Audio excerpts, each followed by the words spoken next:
கர்த்தர் நல்லவர். இந்த மனமகிழ்ச்சி நாளில், இந்த நாளிலும் உங்களோடு கூட உங்களுடைய 2 ஆராதனைகளிலும் பங்கெடுக்கவும் ஆண்டவருடைய வார்த்தைகளை பகிர்ந்து கொள்ளவும் தேவன் தந்த நல்ல வாய்ப்பிற்காக நான் அவருக்கு நன்றி செலுத்துகிறேன். அவருடைய சமூகத்திலே வந்து அவருடைய வார்த்தைகளை கேட்பது நமக்கு ஆண்டவர் தந்திருக்கிற ஒரு மாபெரும் ஸ்லாக்கியம். அவருடைய ஆலயத்திலே அவருடைய சமூகத்தை தேடி வரும்போதெல்லாம் தேவன் நம்ம எல்லாரோடும் கூட அவர் இடைப்படுகிறார். எத்தனை பேர் விசுவாசிக்கிறீங்க? ஆமாம், அல்லேலூயா. சொன்ன எல்லாரோடும் ஆண்டவர் பேசுவாராக. சொல்லாதவர்களோடு யார் பேசுவார்னு எனக்கு தெரியல. சரி, நம்முடைய தேவன் பேசுகிற தேவன், அப்படிதானே? அல்லேலூயா. ஆமாம், அவருடைய சமூகத்தில் வரும்போது அவருடைய வார்த்தைகளுக்காக காத்திருக்கும் போது அவர் உண்மையிலேயே நம்மோடு கூட இடைப்படுகிறவர். நம்முடைய ஒவ்வொருவருடைய தேவையையும் சூழ்நிலையும் அறிந்து அவர் பேசுகிறார். அந்த சபைக்காகவும் அவர் பேசுகிறார், அந்த ஊழியத்திற்காகவும் அவர் பேசுகிறார். ஏதோ ஆலயத்திற்கு வருவது, இந்த பிரசங்க நேரம், இதெல்லாம் ஏதோ ஒரு கடமைக்காக செய்யப்படுகிற காரியங்கள் அல்ல. அது ஆண்டவரால் நியமித்து கொடுக்கப்பட்ட ஒரு ஒழுங்கு, அப்படிதானே? சரி, இந்த காலை ஆராதனையிலும் ஆண்டவர் வந்த தேவ பிள்ளைகளோடு உண்மையிலேயே இடைப்பட்டார். இன்றைக்கும் இந்த 2வது ஆராதனையிலும் உங்களோடு கூட பேசுவார் என்று விசுவாசிக்கிறேன். முடிந்த பிறகு இந்த வாலிபர் கூட்டத்திலும் இருந்து நான் உங்களோடு கூட சில காரியங்களை பகிர்ந்து கொள்வேன். வாலிபர்கள் எல்லாரும் இருந்து விட்டு செல்லுங்கள். அல்லது எனக்கு வயசு தான் ஆயிடுச்சு, நானும் வாலிபராகத்தான் ஃபீல் பண்ணுறேன்னா நீங்களும் இருக்கலாம். யாரும் உங்களை வெளியே துரத்திட மாட்டாங்க. அல்லேலூயா. சரி, கர்த்தர் நல்லவர். இந்த நாளிலும் வேகமாக நாம் வேத வசனத்திற்கு நேராக நம்முடைய கவனங்களை திருப்பலாம். 65வது சங்கீதம், சங்கீதம் 65 2வது வசனத்தை வாசிக்கலாம். ஜெபத்தை கேட்கிறவரே, மாம்சமான யாவரும் உம்மிடத்தில் வருவார்கள். சங்கீதக்காரனாகிய தாவீது பாடின அந்த சங்கீதத்திலே, அந்த சங்கீதமாகிய பாட்டிலே, அந்த 2வது வசனத்தில் அவன் தேவனை நோக்கி பல காரியங்களை இந்த சங்கீதத்திலே எழுதினாலும், தேவனை குறித்து அவன் பலவிதமான பார்வைகள் அவன் பார்த்திருந்தாலும், குறிப்பாக சொல்லும்போது சங்கீதக்காரன் கர்த்தரை ஒரு மேய்ப்பராக பார்க்கிறான், அவரை அரணான கோட்டையாக பார்க்கிறான். இப்படி பல காரியங்களை அவர் சங்கீத புஸ்தகங்களிலே ஆண்டவரை வர்ணித்து அவருக்கு ஒரு பெயரை கொடுத்து அழைப்பதை நாம் பார்க்கிறோம். இந்த சங்கீதத்திலே, இந்த 2வது வசனத்திலே அதை தாவீது சொல்லும்போது தேவனுக்கு ஒரு பெயரை கொடுக்கிறார். அது என்ன பெயர்? ஜெபத்தை கேட்கிறவர் என்று சொல்லுகிறார். எத்தனை பேர் விசுவாசிக்கிறீங்க? ஆமா, நம்முடைய ஜெபத்தை அவர் உண்மையாக கேட்கிறவர். கடந்த வாரத்திலே தான் உங்களுடைய போதகர், சனிக்கிழமை நினைக்கிறேன், போன வாரம் சனிக்கிழமை ஃபோன் பண்ணி கூப்பிடும்போது, ஆக்சுவலா நான் இன்னைக்கு தூத்துக்குடியில் இருந்திருக்கணும் வேறு ஒரு கூட்டத்திற்காக. அந்த கூட்டம் ஒரு தவிர்க்க முடியாத சில காரணங்களால் அடுத்த மாதத்திற்கு போஸ்ட்போன் பண்ணப்பட்டதுனால நான் ஃப்ரீயா இருந்தேன். அப்படிப்பட்ட நேரத்தில் தான் உங்க பாஸ்டர் எப்பவுமே கூப்பிடுறாரு. அது எப்படின்னு எனக்கு தெரிய மாட்டேங்குது. அவர் எப்பவுமே கடைசி நேரத்தில் தான் கூப்பிடுவார். ஆனால் அந்த நேரத்தில் ஏதோ ஒன்று நடந்து நானும் அவைலபிளாக இருப்பேன். பல நேரத்தில் அப்படி இல்லாமலும் போயிருக்கு, ஆனால் நிறைய நேரத்தில் அப்படி அமைந்திருப்பதை நான் பார்க்கிறேன். அப்போ கூட நான் அவங்கள்ட்ட சொன்னேன், நான் ஆக்சுவலாக வேற இடத்துல இருந்திருக்கணும், அது போஸ்ட்போன் ஆச்சு, உங்களுக்காகவே. அவர் சொன்னார், எனக்காகவே தான் போஸ்ட்போன் ஆயிருக்கு அப்படின்னு சொல்லிட்டு.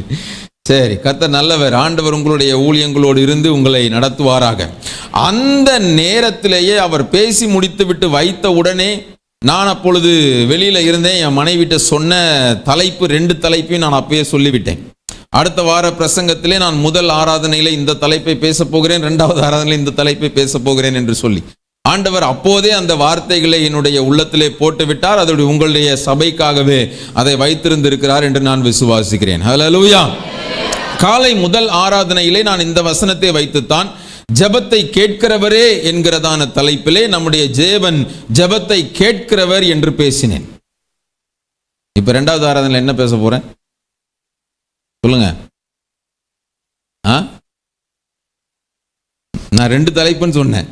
முதல் ஆராதனையில் ஜெபத்தை கேட்கிறவரேன்னு பேசினேன். ரொம்ப சந்தோஷமா எல்லாரும் அல்லேலூயாலாம் போட்டாங்க. ஆனா இந்த ஆராதனையில் போடுவீங்களான்னு எனக்கு தெரியல. என்ன தலைப்புல பேச போறேன்? ஜெபத்தை கேளாதவர்னு பேச போறேன். சரியா? சரி, நம்முடைய தேவன் ஜெபத்தை கேட்கிறவர். ஹல்லேலூயா. நம்ம எல்லாருடைய ஜெபத்திற்கும் பதில் உண்டு. உங்களுடைய சபைகள், உங்களுடைய சபை குறிப்பாக ஜெபத்திலே வளருவதை பார்த்து சந்தோஷம். எந்த சபை ஜெபத்திற்கு முக்கியத்துவம் கொடுக்கிறதோ அந்த சபை கண்டிப்பாக வளரும். ஆமா, இவ்வளவுதான் இல்லையாவா? சரி, அது எண்ணிக்கையில மட்டும் வளராது. அந்த சபை விசுவாசிகள் வேத வசனத்திலும் தேவனுக்குள்ளாகவும் ஊன்ற கட்டப்பட்டு தேறினவர்களாக நிற்பார்கள் என்பதிலே சந்தேகம் இல்லை. நாங்கள் வளர்ந்த சபைகள் எல்லாம் எங்களை அப்படித்தான் ஜெபத்திலே வளர்த்தது. ஜெபத்திலும் வேத வசனத்திலும் பரிசுத்த ஆவியானவருடைய நடத்துதலிலும் எந்த சபை தொடர்ந்து நடத்தப்படுகிறதோ, எந்த சபை அதற்கு முக்கியத்துவம் கொடுக்கிறதோ, அல்லது வெளிப்படையான ஆர்ப்பாட்டங்களுக்கும் ஆட்டம் பாட்டங்களுக்கும் முக்கியத்துவம் கொடுக்கிற இந்த காலத்தில் எந்த சபையும் எந்த தேவ பிள்ளைகளும் ஜெபத்திற்கு முக்கியத்துவம் கொடுக்கிறார்களோ, வேத வசனத்திற்கு முக்கியத்துவம் கொடுக்கிறார்களோ, அந்த சபையும் அந்த சபை மக்களும் வளருவார்கள் என்பதிலே எந்த விதமான சந்தேகமும் இல்லை. ஹல்லேலூயா. வேத வசனத்தில் அங்க சங்கீதக்காரன் சொல்லும் போது ஜெபத்தை கேட்கிறவரே அப்படின்னு ஆண்டவரை நோக்கி அதை சத்தம் போட்டு படிக்கணும். நம்ம அப்பதான் அந்த ஃபீல் நமக்கு வரும். ஜெபத்தை கேட்கிறவரே அப்படி படிச்சனா அந்த ஃபீலே வராது. ஜெபத்தை கேட்கிறவரேன்னு சொல்லிட்டு அவர் சொல்ற அடுத்த வார்த்தை என்னது? மாம்சமான யாவரும் உம்மிடத்தில் வருவார்கள். யாரோ ஒருத்தர் ரெண்டு பேர் கிடையாது. யாரோ இங்க சென்னையில் இருக்கிறவங்க மட்டும் கிடையாது. யாரோ இந்த சிட்டியில் இருக்கிறவங்க மட்டும் கிடையாது. உங்களுக்கு நிறைய பேருக்கு தெரியும், நான் வட இந்தியாவுக்குலாம் போகிற ஆள். நான் ஆரம்பத்தில் இந்த மாதம் ஆரம்பத்தில் ஒரு வாரம் நான் உத்தரப்பிரதேசிலும் மத்திய பிரதேசிலும் இருந்தேன்.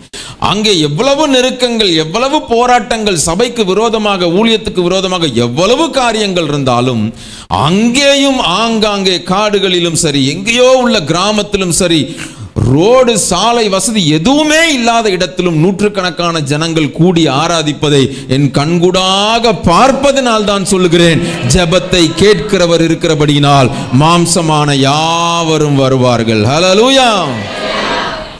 எத்தனையோ இடங்கள்ல நான் ஜார்க்கண்டுக்கெல்லாம் போகும்போதெல்லாம் பார்ப்பேன், எங்க பார்த்தாலும் வெறும் காடாதான் இருக்கும், வீடே கண்ணுக்கு தெரியாது. ஆனா வார நாட்கள்ல நடக்கிற முழு நாள் உபவாச கூட்டத்திற்கு 350 பேர் 400 பேர்லாம் வர்றதை பார்த்துருக்கிறேன்.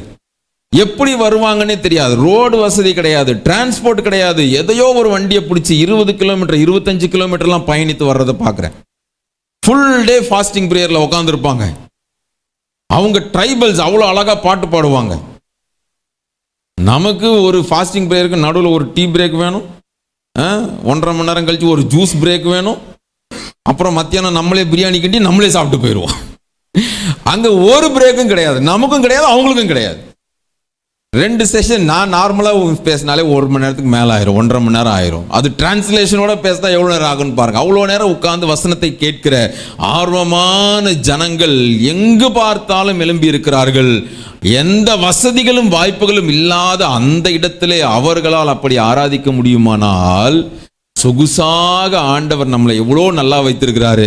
அந்த ஆலயத்திற்காக எவ்வளவு நன்றி உள்ளவர்களாக இருக்க வேண்டும். ஹல்லேலூயா. ஆமா, நல்ல ஆண்டவர். அதனாலதான் சங்கீதக்காரன் தீர்க்க தரிசனமாக சொல்லுகிறான், ஆண்டவரே நீ ஜெபத்தை கேட்கிறவரானபடியினால் மாம்சமான யாவரும் உம்மிடத்திலே வருவார்கள். இந்த வசனத்துல வாசிக்கிறோம், பூமியிலே உயர்ந்திருப்பேன், ஜாதிகளுக்குள்ளே உயர்ந்திருப்பேன். நீங்கள் அமர்ந்திருந்த நானே தேவன் என்று அறிந்து கொள்ளுங்கள். பூமியில உயர்ந்திருப்பேன், ஜாதிகளுக்குள்ளே உயர்ந்திருப்பேன். ஜாதிகள்னா ஜாதிகள் இந்த நம்ம கணக்கு வச்சிருக்க ஜாதிகள் கிடையாது. அது இங்கிலீஷ்ல நேஷன்ஸ் போட்டிருக்கு. தேசங்களில் எல்லாம் ஆண்டவர் உயர்ந்திருப்பார். பட்டி தொட்டிகளில் எல்லாம் ஆண்டவருடைய நாமம் உயர்த்தப்பட்டு கொண்டே இருக்கிறது. காரணம் என்ன?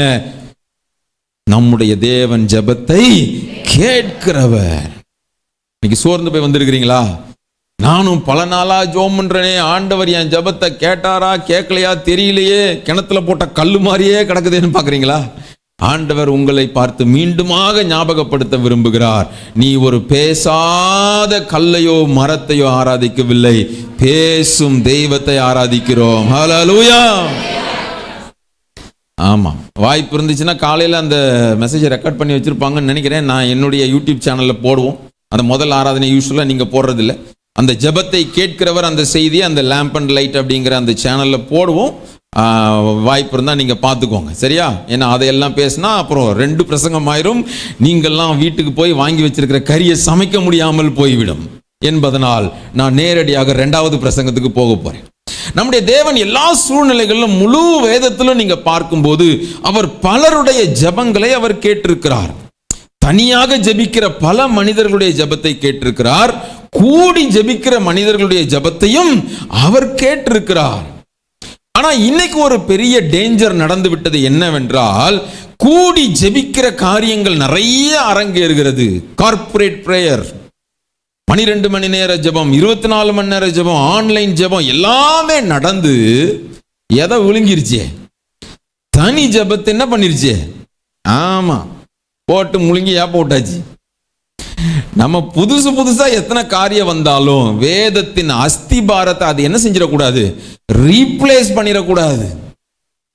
நீங்க கூட நீங்க ஆன்லைன்ல பண்றீங்க, சந்தோஷம், அதிகாலை அற்புதத்தின் ஜெபம். ஆனால் அதுலயே நான் ஒரு எதையோ அப்படியே படுத்துட்டு பெட்ஷீட்டை போட்டுக்கிட்டு அப்படியே சைட்ல போனை விட்டுட்டு சத்தத்தை கேட்டாலே எனக்கு ஆசீர்வாதம் நினைச்சிட்டு போயிடக்கூடாது.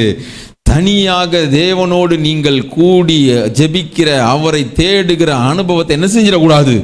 எதுவும் அது ரீப்ளேஸ் பண்ணி விடக்கூடாது. We are in danger times. Online prayer அதெல்லாம் நல்லதுதான். பட் அதே நேரத்தில் உங்களுடைய தனிப்பட்ட வாழ்க்கையில் ஆண்டவரோடு பேசுகிற அனுபவத்தை என்ன செஞ்சிடக்கூடாது? எதுவும் ரீப்ளேஸ் பண்ணிடக்கூடாது. ஆண்டவருக்கு தனியாக அவருடைய சமூகத்தில் வந்து ஜெபிப்பதும் அவசியம். இப்படி எல்லாரும் கூடி ஜெபிக்கிற காரியங்களும் அவசியம். எல்லா ஜெபத்தையும் அவர் கேட்டு பதில் அளிக்கிற ஒரு ஆண்டவர். பேதுரு அப்போஸ்தலர் 12ஆம் அதிகாரத்தில் வாசிக்கிறோம். பேதுரு வந்து ஏரோது பிடிச்சி சிறைச்சாலையில போட்டு வச்சிருக்கிறான். சிறைச்சாலையில போட்டு வச்சிருக்கான். எந்த சூழ்நிலையில? யாக்கோபு என்கிற அப்போஸ்தலனை ஏரோது பட்டய கருக்கினாலே கொலை செய்து விட்டான். இப்போ பேதுருவை பிடிச்சு வச்சிருக்கிறார். அது பண்டிகை நாள் என்பதனால அவரை விட்டு வச்சிருக்கிறாங்க. அடுத்த நாள் காலையில அவர் என்ன பண்ண போறாங்க? கொல்ல போறாங்க. முத நாள் ராத்திரி என்ன பண்ணிக்கிட்டு இருந்தார் பேதுரு? சிறைச்சாலையில் என்ன செய்துகிட்டு இருந்தார்? நாளை காலையில கொல்ல போறாங்க. பேதுரு என்ன செய்து கொண்டிருந்தார் சிறைச்சாலையில? ஆமா, இப்படி உங்களை மாதிரி உட்கார்ந்து இல்ல, என்ன பண்ணிட்டு இருந்தாரு? நல்லா தூங்கிட்டு இருந்தார். எப்படி தூக்கம் வந்துச்சு? அங்க வசனம் சொல்லுது, சபையார் எல்லாரும் அவருக்காக என்ன செய்து கொண்டிருந்தார்களா? ஜெபித்து கொண்டிருந்தார்களா? ஆமா, ஊக்கத்தோட ஜெபித்து கொண்டிருந்தார்கள். நம்முடைய ஜெபம் எங்கேயோ ஒரு இடத்துல காரியங்களை மாற்றும், எங்கேயோ ஒரு இடத்துல கிரியை செய்யும். அது நமக்கு தெரியாது. நீங்கள் ஊக்கமாக இங்கிருந்து பண்ணுகிற ஜெபம் வட இந்தியாவில் இருக்கிற எங்கேயோ ஒரு இடத்துல அங்க காரியங்களை மாற்றும். விசுவாசிக்கிறீங்களா? அல்லேலூயா. ஆண்டவர் பேதுரு அற்புதமா விடுவிச்சு தட்டி எழுப்பி அவன் தூக்கத்துல அவன் எந்திரிக்கவே மாட்டேங்கிறான். முதலாம் காவல் 2ஆம் காவல்லாம் தாண்டி ஊருக்கு வெளியே வந்ததுக்கு அப்புறம் தூக்கம் தெரியல. அந்த தூதன் பார்த்தான், இவன் கூட நம்ம போனோம்னா இவன் என்ன பண்ண மாட்டான், இவன் முழிக்கவே மாட்டான்னு பாதி வெளியில விட்டு போயிட்டான் அவன். அப்புறம் தான் இவருக்கு முழிப்பே வருது. முழிச்சு போய் அங்க ஜோம் பண்ற இடத்துல போய் கதவை தட்டுறாரு. அவங்களுக்கே என்ன இல்ல, விசுவாசம் இல்லை. அவங்களுக்கே சந்தேகம், எப்படி வர முடியும், வாய்ப்பு இல்லையே அப்படின்னு. அப்படி விசுவாசமே இல்லாம ஜெபிக்கிற கூட்டத்தோட ஜெபத்தை கூட ஆண்டவர் கேட்டு ஒருத்தனை விடுவிப்பாருன்னா, விசுவாசத்தோடு வைக்கிற ஜெபங்களுக்கு ஆண்டவர் நிச்சயமாக பதில் அளிக்கிறவர். அல்லேலூயா. சரி, கர்த்தர் நல்லவர். ஆனா இந்த காலை வேளையில நான் ஏற்கனவே சொன்ன மாதிரி ஜெபத்தை நம்முடைய தேவன் கேட்கிறவர் தான். யாரோ ஜெபித்ததெல்லாம் கேட்டிருக்கிறார். கதரேனர் நாட்டில் போய் அங்கே ஒரு பிசாசு பிடிச்ச மனுஷன் லேகியோன்னு ஒருத்தர் தான் போட்டிருக்கு. அவன் ஜெபம் பண்ணல, அவனுக்குள்ள இருந்த பிசாசு ஜெபம் பண்ணுது. என்ன ஜெபம் பண்ணுது? காலம் நிறைவேறுவதற்கு முன்னே ஏன் எங்கள்கிட்ட வந்தீர்? நீங்க என்ன பண்ணுங்க ஆண்டவரே, என்ன நீங்க வேற எங்கெல்லாம் அனுப்பாதீங்க, please send me inside the pics அப்படின்னு பிசாசு வச்ச ஜபத்துக்கு கூட ஆண்டவர் மறக்காம பதில் அளிச்சாருன்னா, நம்மெல்லாம் பிசாசு அல்லவே, பிசாசை விட தேவதூதர்களை விட மேலானவர்கள் அல்லவா? உங்களுடைய ஜபங்கள் வீணாய் போகிறதில்லை. ஹல்லேலூயா. ஆமா, எப்படி ஆச்சரியமா இருக்கு பாருங்க. ஆண்டவர் அந்த பிசாசுடைய ஜபத்துக்கு கூட போனா போறேன், நீ ப்ரேயர் பண்ணிட்டியா, டேக் இட் அப்படின்னு கொடுத்துட்டார் இல்ல? சரி, ஆனா நான் இன்னைக்கு என்ன சொன்னேன்? ஜபத்தை கேளாதவர்னு சொல்லியிருக்கிறேன். எதுக்கு ஒரு நேரம் கத்தி கத்தி ஜபத்தை கேட்கிறவர்னு சொல்லிட்டு கேளாதவர்னு சொல்றீங்களே அப்படின்னு தோணும் உங்களுக்கு. நான் வேத வசனத்துல இருந்து தான் காட்டுவேன். வசனத்தை தவிர நான் வேற வெளியில இருந்து எங்கேயும் பேச மாட்டேன். சரியா? இவர் என்ன இப்படி பேசிட்டாருன்னு யோசிக்க கூடாது. சரி, ஒரு சில வசனங்களை முதலாவது நான் காண்பிக்கிறேன். எரேமியா தீர்க்கதரிசியின் புஸ்தகம் 7வது அதிகாரம். எரேமியா தீர்க்கதரிசியின் புஸ்தகம் 7வது அதிகாரத்துக்கு எடுத்துக்கொள்ளுங்கள். அதிலே 16வது வசனத்தை வாசிங்கள். நீர் இந்த ஜனத்துக்காக விண்ணப்பம் செய்ய வேண்டாம். நீ இந்த ஜனத்துக்காக விண்ணப்பம் செய்ய வேண்டாம். அவர்களுக்காக மன்றாடவும் கெஞ்சவும் வேண்டாம். என்னிடத்தில் அவர்களுக்காக பரிந்து பேசவும் வேண்டாம். என்னிடத்தில் அவர்களுக்காக பரிந்து பேசவும் வேண்டாம். நான் உனக்கு செவி கொடுப்பதில்லை. நான் உனக்கு செவி கொடுப்பது இல்லை. யார்கிட்ட சொல்றார் ஆண்டவர்? எரேமியா தீர்க்கதரிசியின் இடத்திலே ஆண்டவர் சொல்லுகிறார், அந்த எரேமியா தீர்க்கதரிசிக்கு பேரே வீப்பிங் ப்ராஃபட், அப்படின்னா அழுகையின் தீர்க்கதரிசி. என்ன தீர்க்கதரிசி? அழுகையின் தீர்க்கதரிசி. அதனால தான் அவர் எழுதின ஒரு புஸ்தகத்துக்கு பேரே என்னதுதான்? எரேமியாவின் புலம்பல். புலம்பி தள்ளிடுவார். அவரு எதுக்காக புலம்புவார்னா, ஆண்டவர் அவரை யூதா தேசத்திற்கும் இஸ்ரவேல் தேசத்திற்கும் தீர்க்கதரிசியாக ஏற்படுத்தும் போதே 1 அதிகாரம் 10ஆம் வசனத்திலே சொல்றார், ஆண்டவர் நான் உன்னை பார், உன்னை பிடுங்கவும் இடிக்கவும் கட்டவும் உன்னை தேசத்தில் தீர்க்கதரிசியா ஏற்படுத்தினேன் அப்படின்னு சொல்லும் போது ஆண்டவர் பல காரியங்களை அவனுக்கு வெளிப்படுத்துகிறார். இந்த தேசத்தை நான் அழிக்கப் போகிறேன், இவர்கள் என்னுடைய செவிக்கு எனக்கு கீழ்ப்படிந்து நடக்காதபடியினால், என்னுடைய கற்பனைகளுக்கு செவி கொடுக்காதபடியினால் இவர்களுக்கு இந்த தண்டனை வரும், அவங்க வந்து பிடிச்சிட்டு போவாங்க, இப்படியெல்லாம் பல காரியத்தை சொல்லும் போது இந்த எரேமியா உட்கார்ந்து அழுகுறான் ஆண்டவர்ட்ட. ஆண்டவரே, இது உம்முடைய ஜனம் அல்லவா, இது நீர் தெரிந்தெடுத்த ஜனம் அல்லவா, இப்படி எல்லாம் சொல்லி அவர் அழுது அழுது அழுது எழுதின புஸ்தகம் தான் எரேமியா தீர்க்கதரிசி. ஆண்டவர் சொல்லுவாரு, இவர் உடனே அழுவார். ஆண்டவர் சொல்லுவாரு, இவர் உடனே அழுவார். அப்படி அழும்போது தான் ஆண்டவர் எரேமியாவை பார்த்து சொல்றாரு, நீ இந்த ஜனத்துக்காக என்ன செய்ய வேண்டாம், விண்ணப்பம் பண்ண வேண்டாம், நீ அவங்களுக்காக மன்றாட வேண்டாம், கெஞ்ச வேண்டாம், அவர்களுக்காக பரிந்து பேச வேண்டாம், நான் உனக்கு செவி கொடுப்பதில்லை. தேவனால தெரிந்தெடுக்கப்பட்ட ஒரு தீர்க்கதரிசியை பார்த்து ஆண்டவர் சொல்லுகிறார், உன் ஜெபத்துக்கு நான் என்ன செய்ய மாட்டேன், செவி கொடுக்கவே மாட்டேன். ஜெபத்தை கேட்கிற தேவன்தான், ஆனால் சில நேரத்தில் ஆண்டவர் நம்முடைய ஜெபங்களுக்கு செவி கொடுக்காமல் போவதற்கும் வாய்ப்பு உண்டு. அதே எரேமியா தீர்க்கதரிசியின் புஸ்தகம் 11வது அதிகாரத்துக்கு வாங்க. அந்த 11வது அதிகாரத்திலே 14வது வசனத்தை வாசிங்க. ஆதலால் நீ இந்த ஜனத்துக்காக விண்ணப்பம் பண்ண வேண்டாம், அவர்களுக்காக மன்றாடவும் கெஞ்சவும் வேண்டாம், அவர்கள் தங்கள் ஆபத்து நிமித்தம் என்னை நோக்கி கூப்பிடும் காலத்திலே நான் அவர்களை கேளாதிருப்பேன். முதல்ல 7ஆம் அதிகாரத்துல வாசிச்சப்போ எரேமியா தீர்க்கதரிசிட்ட சொல்றாரு, நீ ஜெபம் பண்ணாத, நான் உன் ஜெபத்தை என்ன செய்ய மாட்டேன், கேட்க மாட்டேன்.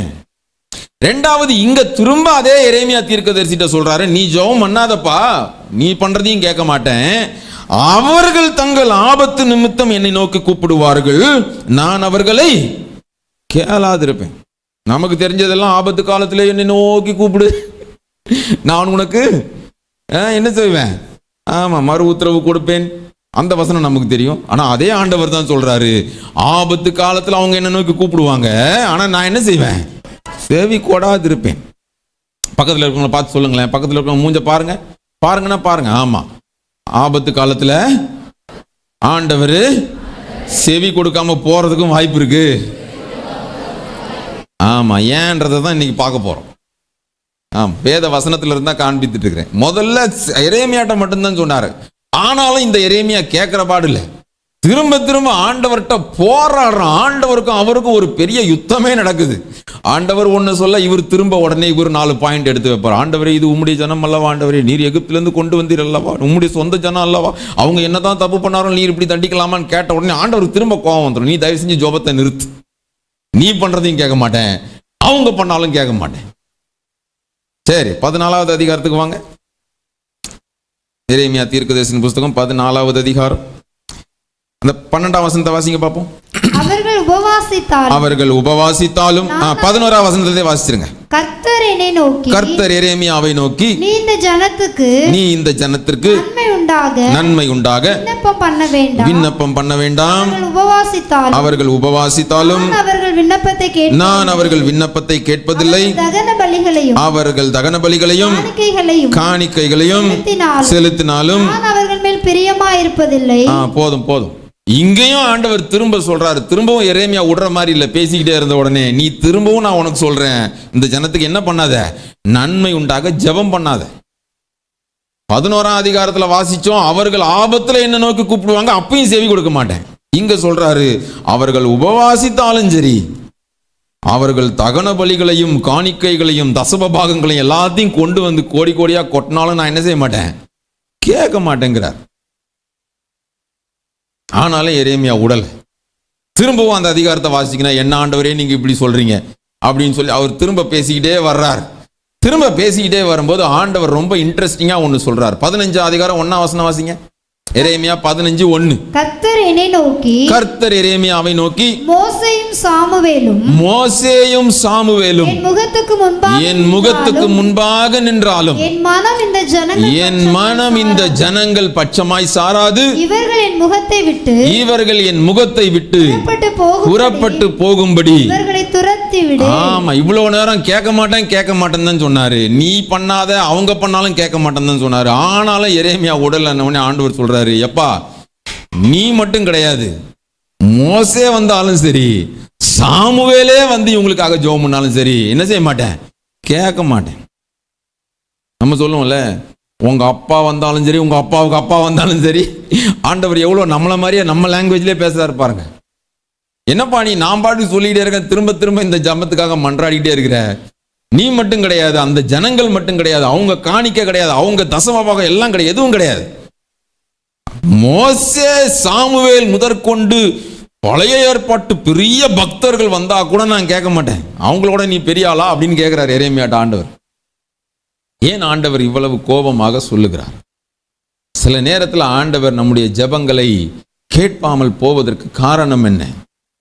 பல இடங்களில் இன்றைக்கு ஜெபங்கள்லாம் நடக்குது. ஒரு 30-40 வருடங்களுக்கு முன்னெல்லாம் நம்ம பார்த்தோம்னா, இப்ப இருக்கிற அதே போன்ற பிரேயர் மூவ்மெண்ட்ஸ் மூலமாகத்தான் தமிழ்நாட்டிலே ஒரு பெரிய எழுப்புதெல்லாம் உண்டானது என்பது சரித்திரம்.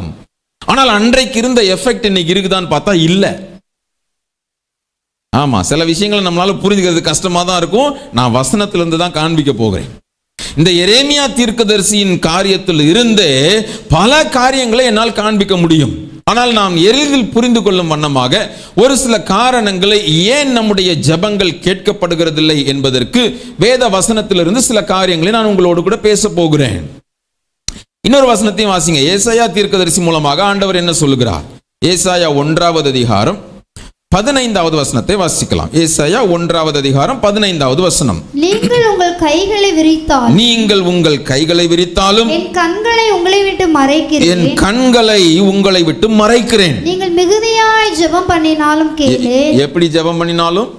நீங்கள் மிகுதியாய் ஜெபம் பண்ணினாலும் கேளேன். உங்கள் கைகள் இரத்தத்தினால் நிறைந்திருக்கிறது. ஆமா, நீங்க என்னதான் ஜெபம் பண்ணினாலும் நான் என்ன செய்ய மாட்டேன், கேட்க மாட்டேன் என்று சொல்லி ஆண்டவர் இப்படி தன்னுடைய தீர்க்கதரிசிகள் மூலமாக பல இடங்களிலே பேசுவதை என்னால் காண்பித்துக் கொண்டே போக முடியும்.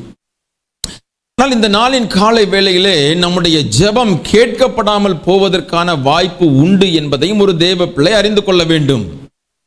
ஒரு பாவி பாவத்தில் இருந்து மனம் திரும்புவதற்காக ஆண்டவரிடத்திலே வரும்போது, அவன் எப்பேற்பட்ட பாவியாக இருந்தாலும் அவனை ஏற்றுக்கொள்ளுகிற ஆண்டவர் அவனுக்கு இரக்கம் பாராட்டி அவனுக்கு மனம் இறங்கி ரட்சிப்பை அருளுகிற அதே ஆண்டவர் தான் ஒரு ரட்சிக்கப்பட்ட தேவ பிள்ளை அவருடைய வார்த்தைக்கு மீறி செயல்படும் போது, அவருடைய வார்த்தைக்கு கீழ்ப்படியாமல் போகும்போது அவர்களுடைய ஜெபத்தை பல நேரங்களிலே நான் ஏற்றுக்கொள்ள மாட்டேன் என்றும் எழுதி வைத்திருக்கிறார். அல்லேலூயா. ஆண்டவர் எப்பேற்பட்ட பாவியையும் நேசிக்கிறவர். அவர் பாவத்தை தான் வெறுக்கிறார். ஆண்டவரை அறியாத ஒரு மனிதன் அவன் பாவத்திலே வாழ்ந்து கொண்டிருக்கும் போது அவன் தேவனை புரிந்து கொண்டு ஆண்டவர் தருகிற ரட்சிப்பின் மேன்மையை அறிந்து கொண்டு அவருடைய சமூகத்திலே வரும்போது அவன் எந்த நிலைமையிலே இருந்தாலும் அவனுடைய ஜெபத்திற்கு செவி கொடுத்து அவனை ஏற்றுக்கொள்ளுகிற ஆண்டவர் தேவனுடைய சபையிலே இணைக்கப்பட்டும் ரட்சிக்கப்பட்ட அனுபவத்தை பெற்றும் ஆண்டவருடைய பிள்ளைகள் என்று சொல்லி நம்மை அழைத்து கொண்டும் நாம் உலகத்தின் மனிதர்களைப் போலவே வாழும்போது நம்முடைய ஜெபங்கள் கேட்கப்படாமல் போவதற்கு வாய்ப்பு உண்டு என்பதையும் வேதத்திலே காண்பிக்க தவறவில்லை. நல்ல கவனிங்க நான் சொல்றத. எப்பேற்பட்ட மனிதனுடைய கூக்குரலுக்கும் அவர் செவி கொடுக்கிறவர் அல்லவா? அவர் இந்த எரேமியாவை கொண்டும் ஏசாயாவை கொண்டும் யாரிடத்திலே பேசுகிறார் என்பதை நீங்கள் கவனிக்க வேண்டும். யாரிடத்துல பேசுகிறார்? தம்முடைய சொந்த ஜனத்தினிடத்திலே பேசுகிறார். யார் இந்த இஸ்ரவேலர்கள், யார் இந்த யூத ஜனங்கள், என்னுடைய சொந்த சம்பத்து என்று சொல்லி எகிப்தின் அடிமைத்தனத்திலிருந்து மீட்டு எடுத்து இவர்களே என்னுடைய சொந்த சம்பத்து என்று சொல்லி அவர்களை தன்னுடைய ஜனமாகவே வனாந்தரத்திலே நடத்தி கொண்டு வந்து கானான் என்கிற அற்புதமான தேசத்தை அவர்களுக்கு கொடுத்து அவர்கள் நாட்டாத திராட்சை தோட்டங்களையும் கட்டாத வீடுகளையும் கொடுத்து மேன்மையாக ஆண்டவர் தன்னுடைய மந்தையிலே வைத்திருக்கும் போது ஆண்டவர் தந்திருக்கிற இரக்கத்தையும் நன்மையையும் மேன்மையையும் உலக பிரகாரமாக அவர்கள் அனுபவிக்க ஆரம்பித்ததினால் ஆண்டவருடைய கோபம் பற்றி எரிந்தது. பல தீர்க்கதரிசிகள் மூலமாக அவர்களோடு பேசினார். அப்படித்தான் ஏசாயா மூலமாக, எரேமியா மூலமாக, மீகா தீர்க்கதரிசி, சகரியா மூலமாக எல்லாம் அவர் உங்க ஜெபத்தை கேட்க மாட்டேன்னு சொல்றதை நிறைய என்னால காண்பிக்க முடியும். வேத வசனம் இன்றைக்கு ஆண்டவருடைய சமூகத்திலே வந்திருக்கிற தேவ பிள்ளையே, நீங்கள் ரட்சிக்கப்பட்டிருக்கலாம், ஆண்டவருடைய ஆலயத்தில் இணைக்கப்பட்டிருக்கலாம், தேவனுடைய சரீரமாகிய சபையிலே ஒரு அங்கத்தினராக இருக்கலாம், ஜெபத்தை கேட்கிறவர் தான். ஆனால் நம்முடைய ஜெபம் கேட்கப்படுகிறதா? தடை பண்ணுகிற ஒரு 15 காரியத்தை என்னால் காட்ட முடியும். ஆனால் ஒரு 7 காரியத்தையாவது காண்பிக்க வேண்டும் என்று விரும்புகிறேன். தேவ ஆவியானவர் நம்மோடு கூட இடைபடுவாராக. ஏசாயா தீர்க்கதரிசியின் புஸ்தகம் 59வது அதிகாரம் 2வது வசனத்தை வாசிக்கலாம். 1-2 வாசிங்க. ஏசாயா 59, 1-2. இதோ ரட்சிக்க கூடாதபடிக்கு கர்த்தருடைய கை குறுகி போகவும் இல்லை, கேட்க கூடாதபடிக்கு அவருடைய செவி மந்தமாகவும் இல்லை. உங்கள் அக்கிரமங்களே உங்களுக்கும் உங்கள் தேவனுக்கும் நடுவாக பிரிவினை உண்டாக்குகிறது. உங்கள் பாவங்களே அவர் உங்களுக்கு செவி கொடாதபடிக்கு அவருடைய முகத்தை உங்களுக்கு மறைக்கிறது. எது அவர் செவி கொடாதபடி நம்மை மறைக்கிறது? நம்முடைய பாவங்களே. முதலாவது நம்முடைய ஜெபங்கள் கேட்க கூடாமல் போவதற்கான, பதில் கிடையாமல் போவதற்கான, ஆண்டவர் நம்முடைய ஜெபங்களுக்கு தன்னுடைய செவியை மறைத்துக் கொள்வதற்கான காரணமாக ஏசாயா தீர்க்கதரிசி மூலமாக தன்னுடைய சொந்த ஜனத்தை பார்த்து பேசுகிறார். எகிப்தின் பாவத்திற்கு அடையாளமாயிருந்த எகிப்தின் வாழ்க்கையிலிருந்து பிரித்தெடுக்கப்பட்ட அந்த ஜனத்திற்கு தான் ஆண்டவர் பேசுகிறார். உங்கள் அக்கிரமங்களும் உங்கள் பாவங்களுமே முதலாவது தேவனை ஜெபத்திற்கு பதில் கொடுக்க முடியாமல் செய்து விடுகிறது. ஏதேன் தோட்டத்தில் ஆண்டவர் ஆதாம் ஏவாளுக்கு கொடுத்திருந்த ஒரு மிகப்பெரிய ஆசீர்வாதம். என்ன ஆசீர்வாதம்? அவங்களுக்கு தேவையானது எல்லாத்தையும் கொடுத்திருந்தாரா? தேவையானது எல்லாமே இருந்துச்சு. எதுக்குமே அவங்க போய் வேலை செஞ்சு கஷ்டப்பட்டு உழைக்கணும்னு அவசியமே இல்லை. ஒன்று தெரியுமா அவங்களுக்கு? முழு உலகத்துக்கும் சொந்தக்காரர் யார் தான்? ஆதாமும் ஏவாளும் தான். நீங்க வெங்காயம் மண்டியில் 1 கிரவுண்ட் இடம் வாங்கிருங்க பார்ப்போம். இன்னைக்கு வாங்குறதுக்கு காசு இருந்தால் தான் சர்ச்சை பாஸ்டர் பெருசாக கட்டியிருப்பாரு. இப்படியா? இங்கே பாதி பேர், வெளியே பாதி பேர், மேலே இப்போ இல்லையோ, கூட பக்கத்தில் பாதி பேர். மதுரை வாயில் ஜங்ஷன்ல பெருசா ஒரு இடத்த வாங்கி போட்டிருந்தா எல்லாருக்கும் ஈஸியா இருந்திருக்குமே. எவ்வளவு பெரிய ஆசீர்வாதம் பாருங்களேன். முழு உலகத்தையும் சிருஷ்டித்து ஆண்டவர் 2 பேர் கையில கொடுத்திருந்தார். எல்லாத்தையும் கொடுத்துட்டு ஆண்டவர் என்ன சொல்லியிருந்தாரு? ஒன்றை மட்டும் பார்க்காதன்னு சொல்லியிருந்தார். சொன்னது ரொம்ப கஷ்டமான விஷயமா? இப்போ உங்க எல்லாரையும் விட்டுட்டு, சரியா, இந்த ரூம்ல நிறைய கிஃப்ட் ஐட்டம் எல்லாத்தையும் ஓப்பனா வச்சுட்டு நீங்க எதை வேணாலும் எடுத்துக்கிறலாம் அப்படின்னு சொல்லிட்டு ஒரே ஒரு சின்ன ஒரு டப்பாக்குள்ள எதையோ ஒன்று மறைச்சி நல்ல டேப்பை போட்டு அடிச்சு பேக் பண்ணிட்டு இதை மட்டும் எடுக்கக்கூடாதுன்னு சொன்னா எல்லாரும் மைண்ட்லயும் என்னதான் இருக்கும்? அதுக்குள்ள என்ன இருக்கு? வெளியில திறந்து வச்சிருக்கிற எதுவும் நமக்கு பெருசா தெரியாது. ஆனா அதுக்குள்ள என்ன இருக்குன்னு தெரியலையா? அது எவனுக்கு அடிக்க போகுதுன்னு தெரியலையா? அப்படித்தான் இருக்கும் நம்ம மனசு. யோசிச்சு பாருங்களேன், ஆதாம் ஏவாள் எப்படி அந்த தவறை செய்ய முடிந்தது? அதுதான் சத்துரு செய்கிற காரியம். எவ்வளோ பெரிய ஆசீர்வாதம் இருந்தாலும் அவர்களுக்கு கிடைத்திருந்த பெரிய ஆசீர்வாதமே தேவனோடு தினந்தோறும் அவர்களால் பேச முடிந்தது, அவருடைய சத்தத்தை கேட்க முடிந்தது. இன்னைக்கு ஒருவேளை ஒரு சிலருக்கு அந்த அனுபவம் இருக்கலாம். ஆண்டவருடைய சத்தத்தை நான் கேட்டிருக்கிறேன்னு சொல்லலாம். ஆனா டெய்லி நம்மள்ட்ட ஆண்டவர் அப்படி பேசுறாரா? அப்படி அனுபவம் இருக்குதா? இல்லையே. வசனத்தின் மூலமாக, சபையில ஊழியக்காரருடைய வார்த்தையின் மூலமாக, பாடல்கள் மூலமாக, செய்திகள் மூலமாக ஆண்டவர் பேசுகிறார். ஆனா அன்றைக்கு அவங்களுக்கு இருந்த ஆசீர்வாதம் என்னது? மிகப்பெரிய ஆசீர்வாதம். என்றைக்கு அந்த கீழ்ப்படியாமை என்னும் பாவம் அவர்களுக்குள் விதைக்கப்பட்டதோ, அந்த பாவம் தான் மனிதனையும் தேவனையும் பிரித்தது. அதுதான் எபேசியர் 2ஆம் அதிகாரம் முழுசும் நீங்க வீட்டில் போய் வாசிச்சு பாருங்க. அவர் நம்ம தேவனோடு என்ன பண்ணாராம்? ஒப்புரவாக்கினார்னு போட்டிருக்கு. ஒப்புரவாக்கினார்னா என்ன அர்த்தம்? 2 பேர் சண்டை போட்டு பிரிஞ்சு போயிருந்தாங்க, அவங்க ஒப்புரவாகினாங்க. இயேசு கிறிஸ்துவின் சிலுவை மரணத்தின் மூலமாக பாவ மன்னிப்பு நமக்கு கொடுக்கப்பட்டது. அந்த பாவ மன்னிப்பின் நிச்சயத்தின் மூலமாக நாம் மீண்டும் தேவனோடு இணைக்கப்பட்டிருக்கிறோம். அப்படி இணைக்கப்பட்ட ஜனம் மீண்டும் மீண்டும் அதே பாவத்தில் விழும்போது ஆண்டவர் சொல்லுகிறார், உங்கள் அக்கிரமமும் உங்கள் பாவங்களுமே நான் உங்க ஜெபத்துக்கு செவி கொடுக்காதபடி தடை செய்கிறது என்று சொல்லுகிறார்.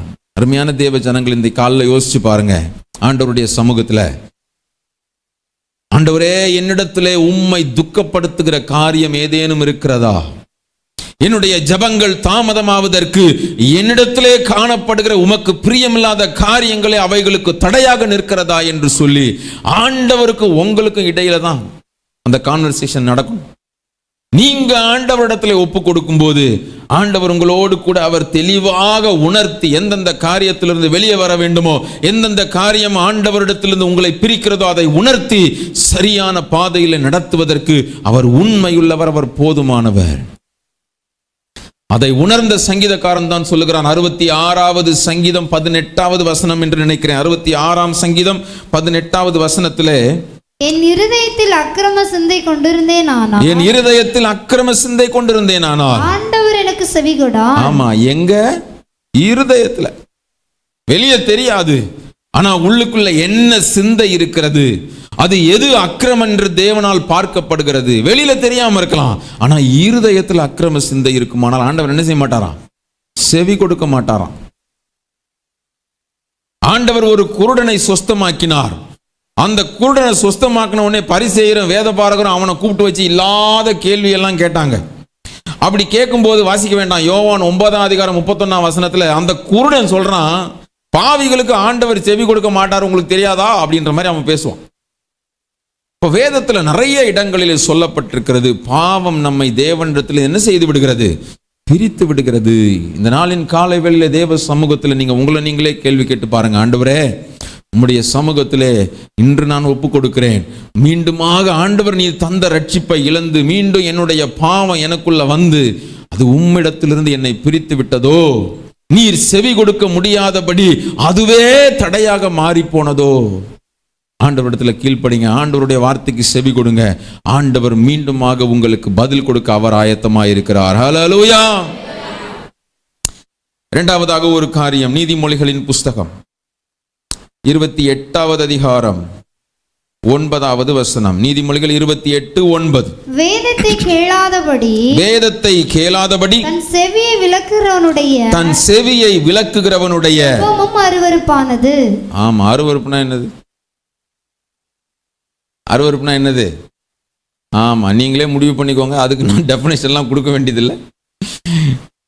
ஆண்டவர் வேதத்தை கேளாதவனுடைய ஜெபத்தை எப்படி பார்க்கிறாராம்? அருவருப்பா பார்க்கிறாராம், சீன்னு பார்க்கிறாராம். நம்முடைய ஜெபங்கள், நம்முடைய இருதயத்தின் தியானம், சிந்தனை எல்லாம் ஆண்டவருடைய சமூகத்தில் பிரீதியா இருக்கிறது என்று வாசிக்கிறோம். ஆனா அதே தேவன் சொல்றாரு, வேதத்தை கேளாதவனுடைய ஜெபம் அருவருப்பானது. வேதத்தை கேட்கணும்னா முதல்ல என்ன செய்யணும் சொல்லுங்க? வாசிக்கணும், அப்புறம் தியானிக்கணும், அப்புறம் செயல்படணும், அப்புறம் பரவாயில்ல லைனா ஆன்சர் பண்ணிட்டே போறாங்க அக்கா. வேதத்தை வாசிக்கிறவங்க கூட இன்னைக்கு ஓரளவுக்கு ஏதோ அந்த போட்டி இந்த போட்டி, ஒரு வருடத்தில் முடிக்க வேண்டும், 6 மாதத்தில் முடிக்க வேண்டும், 3 மாதத்தில், நல்ல பிராக்டிஸ் கண்டினியூ பண்ணுங்க. ஆண்டவர் அதையெல்லாம் விரும்புகிறார், அந்த பிரயாசத்தெல்லாம் ஆண்டவர் உண்மையிலே பார்க்கிறார். ஆனா வசனம் சொல்லுது வேதத்தை கேளாதபடி. ஆமா, வேத வசனத்தை நம்ம வாசிக்கும் போது, ஒவ்வொரு நாளும் எடுத்து தியானிக்கும் போது, அதுக்கு தான் நான் சொன்ன ஆரம்பத்திலேயே, நிறைய இந்த ஆன்லைன் காரியங்கள் ஆண்டவரோடு நமக்கு இருக்கிற அந்த பர்சனல் ரிலேஷன்ஷிப்பை பிரேக் பண்ணிடக்கூடாது. நிறைய இடத்துல இப்படி ஆன்லைன்ல பார்த்துட்டு ஏதோ 4 வசனத்தை கேட்டுட்டோன்றதை விட்டுட்டு வேதத்தை வாசிக்காமல் இருக்கிற எத்தனையோ விசுவாசிகள் உண்டு, இங்கேயும் உண்டு. நீங்க ஒவ்வொரு நாளும் வேதத்தை வாசிக்கும் போது ஏதோ ஒரு வசனத்தின் மூலமாக ஆண்டவர் அன்றைக்குரிய ரேமாவை உங்களுக்கு தந்து உங்களோடு கூட பேசுகிறவர். அந்த வசனத்திற்கு செவி கொடுத்து அதன்படி நாம் நடக்கும் போது ஆண்டவருடைய நடத்துதல் அற்புதமாய் இருக்கும். அதை உணர்ந்தவர்கள் தான் அதனுடைய மகிமையை புரிந்து கொள்வார்கள். அதுதான் ஆண்டவர் எழுதுகிறார், வேத வசனத்தை கேளாதபடி செவியை விலக்குகிறவன். ஏசாயா 48:18 நினைக்கிறேன். அதுல நீ என்னுடைய கற்பனைகளை கவனித்தாயானால் நலமாயிருக்கும், அப்பொழுது உன்னுடைய சமாதானம் எப்படி போகுமா, நதியை போல ஓடுன்னு சொல்லப்பட்டிருக்கு. கற்பனைகளை கவனிக்கணுமா. இன்னும் லேவியராகமத்தில் வாசிக்கணும், கற்பனைகளை கடைபிடிக்கணுமா. அததான் சங்கீதக்காரன் 119 சங்கீதம் 165 வசனத்துல சொல்லிட்டாரு சிம்பிளா, வேதத்தை நேசிக்கிறவர்களுக்கோ மிகுந்த சமாதானம் உண்டு. அளவே கிடையாது, மெஷர் பண்ணவே முடியாது. அதெல்லாம் நீங்க ஆண்டவர் என்ன சொல்லுகிறார், என் ஜனம் நான் ரட்சிக்கப்பட்டேன், ரட்சிப்பை கொடுத்தேன், உங்களுக்கு மீட் எடுத்தேன், சபைக்குள்ள சேர்த்தேன், ஆனா இன்னைக்கு வேத வசனத்துக்கு இடமே இல்லை. ஓசியால ஒரு வசனம் இருக்கு, வாசிக்கலாமா? ஓசியா தீர்க்கதரிசியின் புஸ்தகம் 8வது அதிகாரம் 12ஆம் வசனம் வாசிங்க. ஓசியா 8:12. ஆண்டவர் ஓசியா ஒரு புக்கை எழுதி கொடுத்திருக்கிறார். ஓசியா 8:12. என் வேதத்தின் மகத்துவங்களை அவர்களுக்கு எழுதி கொடுத்தேன். அவைகளை அந்நிய காரியமாக எண்ணினார்கள். என்னவா எண்ணினாங்களாம்? ஆமா, நம்முடைய சொந்த ஜனத்தை பார்த்து தான் பேசுறார். இதுலயும் வேதத்தின் மகத்துவங்களை நான் எழுதி கொடுத்தேன், ஆனா வேதம் இன்னைக்கு என்னவாய் போச்சு, அந்நிய காரியமாய் போச்சு. No time to spend even 10 minutes with your Bible. எத்தனை பேரால சொல்ல முடியும்? நீங்க கையெல்லாம் தூக்க வேணாம், உங்களை நீங்களே கேட்டுக்கோங்க. ஆண்டவருடைய சமூகத்தில் நான் ஒவ்வொரு நாளும் வேதத்தை தியானிக்கிறேன், அதற்கு நான் முக்கியத்துவம் கொடுக்குறேன்னு எத்தனை பேரால சொல்ல முடியும்? இன்னைக்கு கலரா வேதம் வந்துருச்சு, டிசைனா வேதம் வந்துருச்சு, நல்ல ஸ்டடி பைபிள் வந்துருச்சு, போன்லயே பல ஆப் வந்துருச்சு, எல்லாமே இருக்குது. ஆனா வசனம் மட்டும் எங்க இல்லை, உள்ள இல்லை. இந்த தம்பிங்க இந்த competition, children's day competition list போடும்போது பார்த்தேன், கட்டுரை போட்டி, பிரசங்க போட்டி எல்லாம் இருந்துச்சு. அதுல கீழே 2 இருந்துச்சு, எனக்கு ரொம்ப பயமா இருந்துச்சு, சிங்கிங் அண்ட் டான்ஸ்ன்ட்டு. அதுக்கு தான் கூட்டம் சேரும். நீங்க வேணா பாருங்க, பாஸ்டர்ட்ட சொல்லணும்னு நினைக்கிறேன்.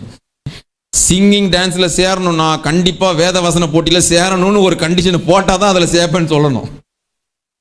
ஆட்டத்துக்கு பாட்டத்துக்கு தான் இன்னைக்கு எல்லாரும், அதுக்கு நிறைய ஆள் சேர்ந்துரும். அந்த ஒரு டாபிக்கை கொடுத்து, ஒரு கேரக்டரை கொடுத்து, ஒரு கட்டுரை எழுதுன்னு எத்தனை பேர் சேருவாங்க, எத்தனை பிள்ளைங்க சேருவாங்க?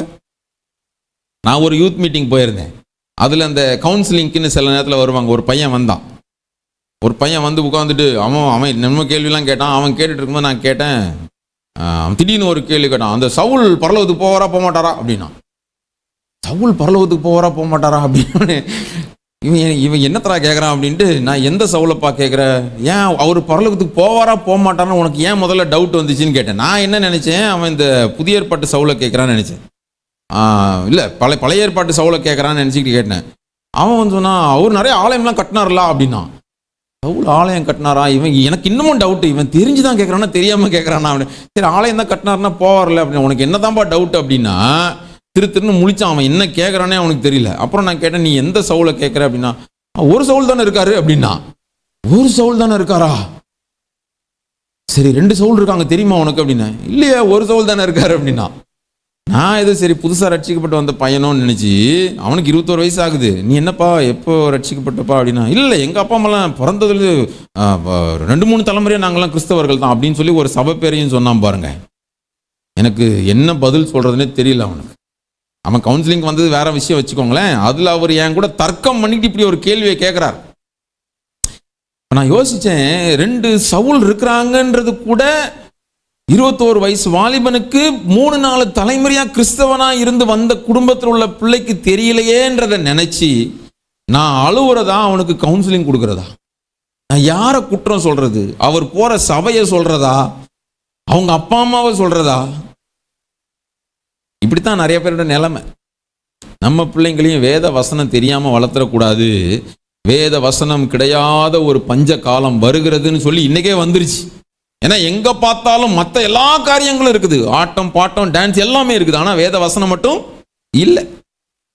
அதுதான் ஆண்டவர் சொல்லுகிறார், நீங்க என்ன ஜெபம் விழுந்து விழுந்து உபவாசித்தாலும் பல மணி நேரம் ஜெபித்தாலும் வேத வசனத்தை கேளாதவனுடைய ஜெபம் ஆறுவருப்பானது. ஃபினிஷ்ட். எப்படி வரும் எழுப்புதல் தேசத்துல?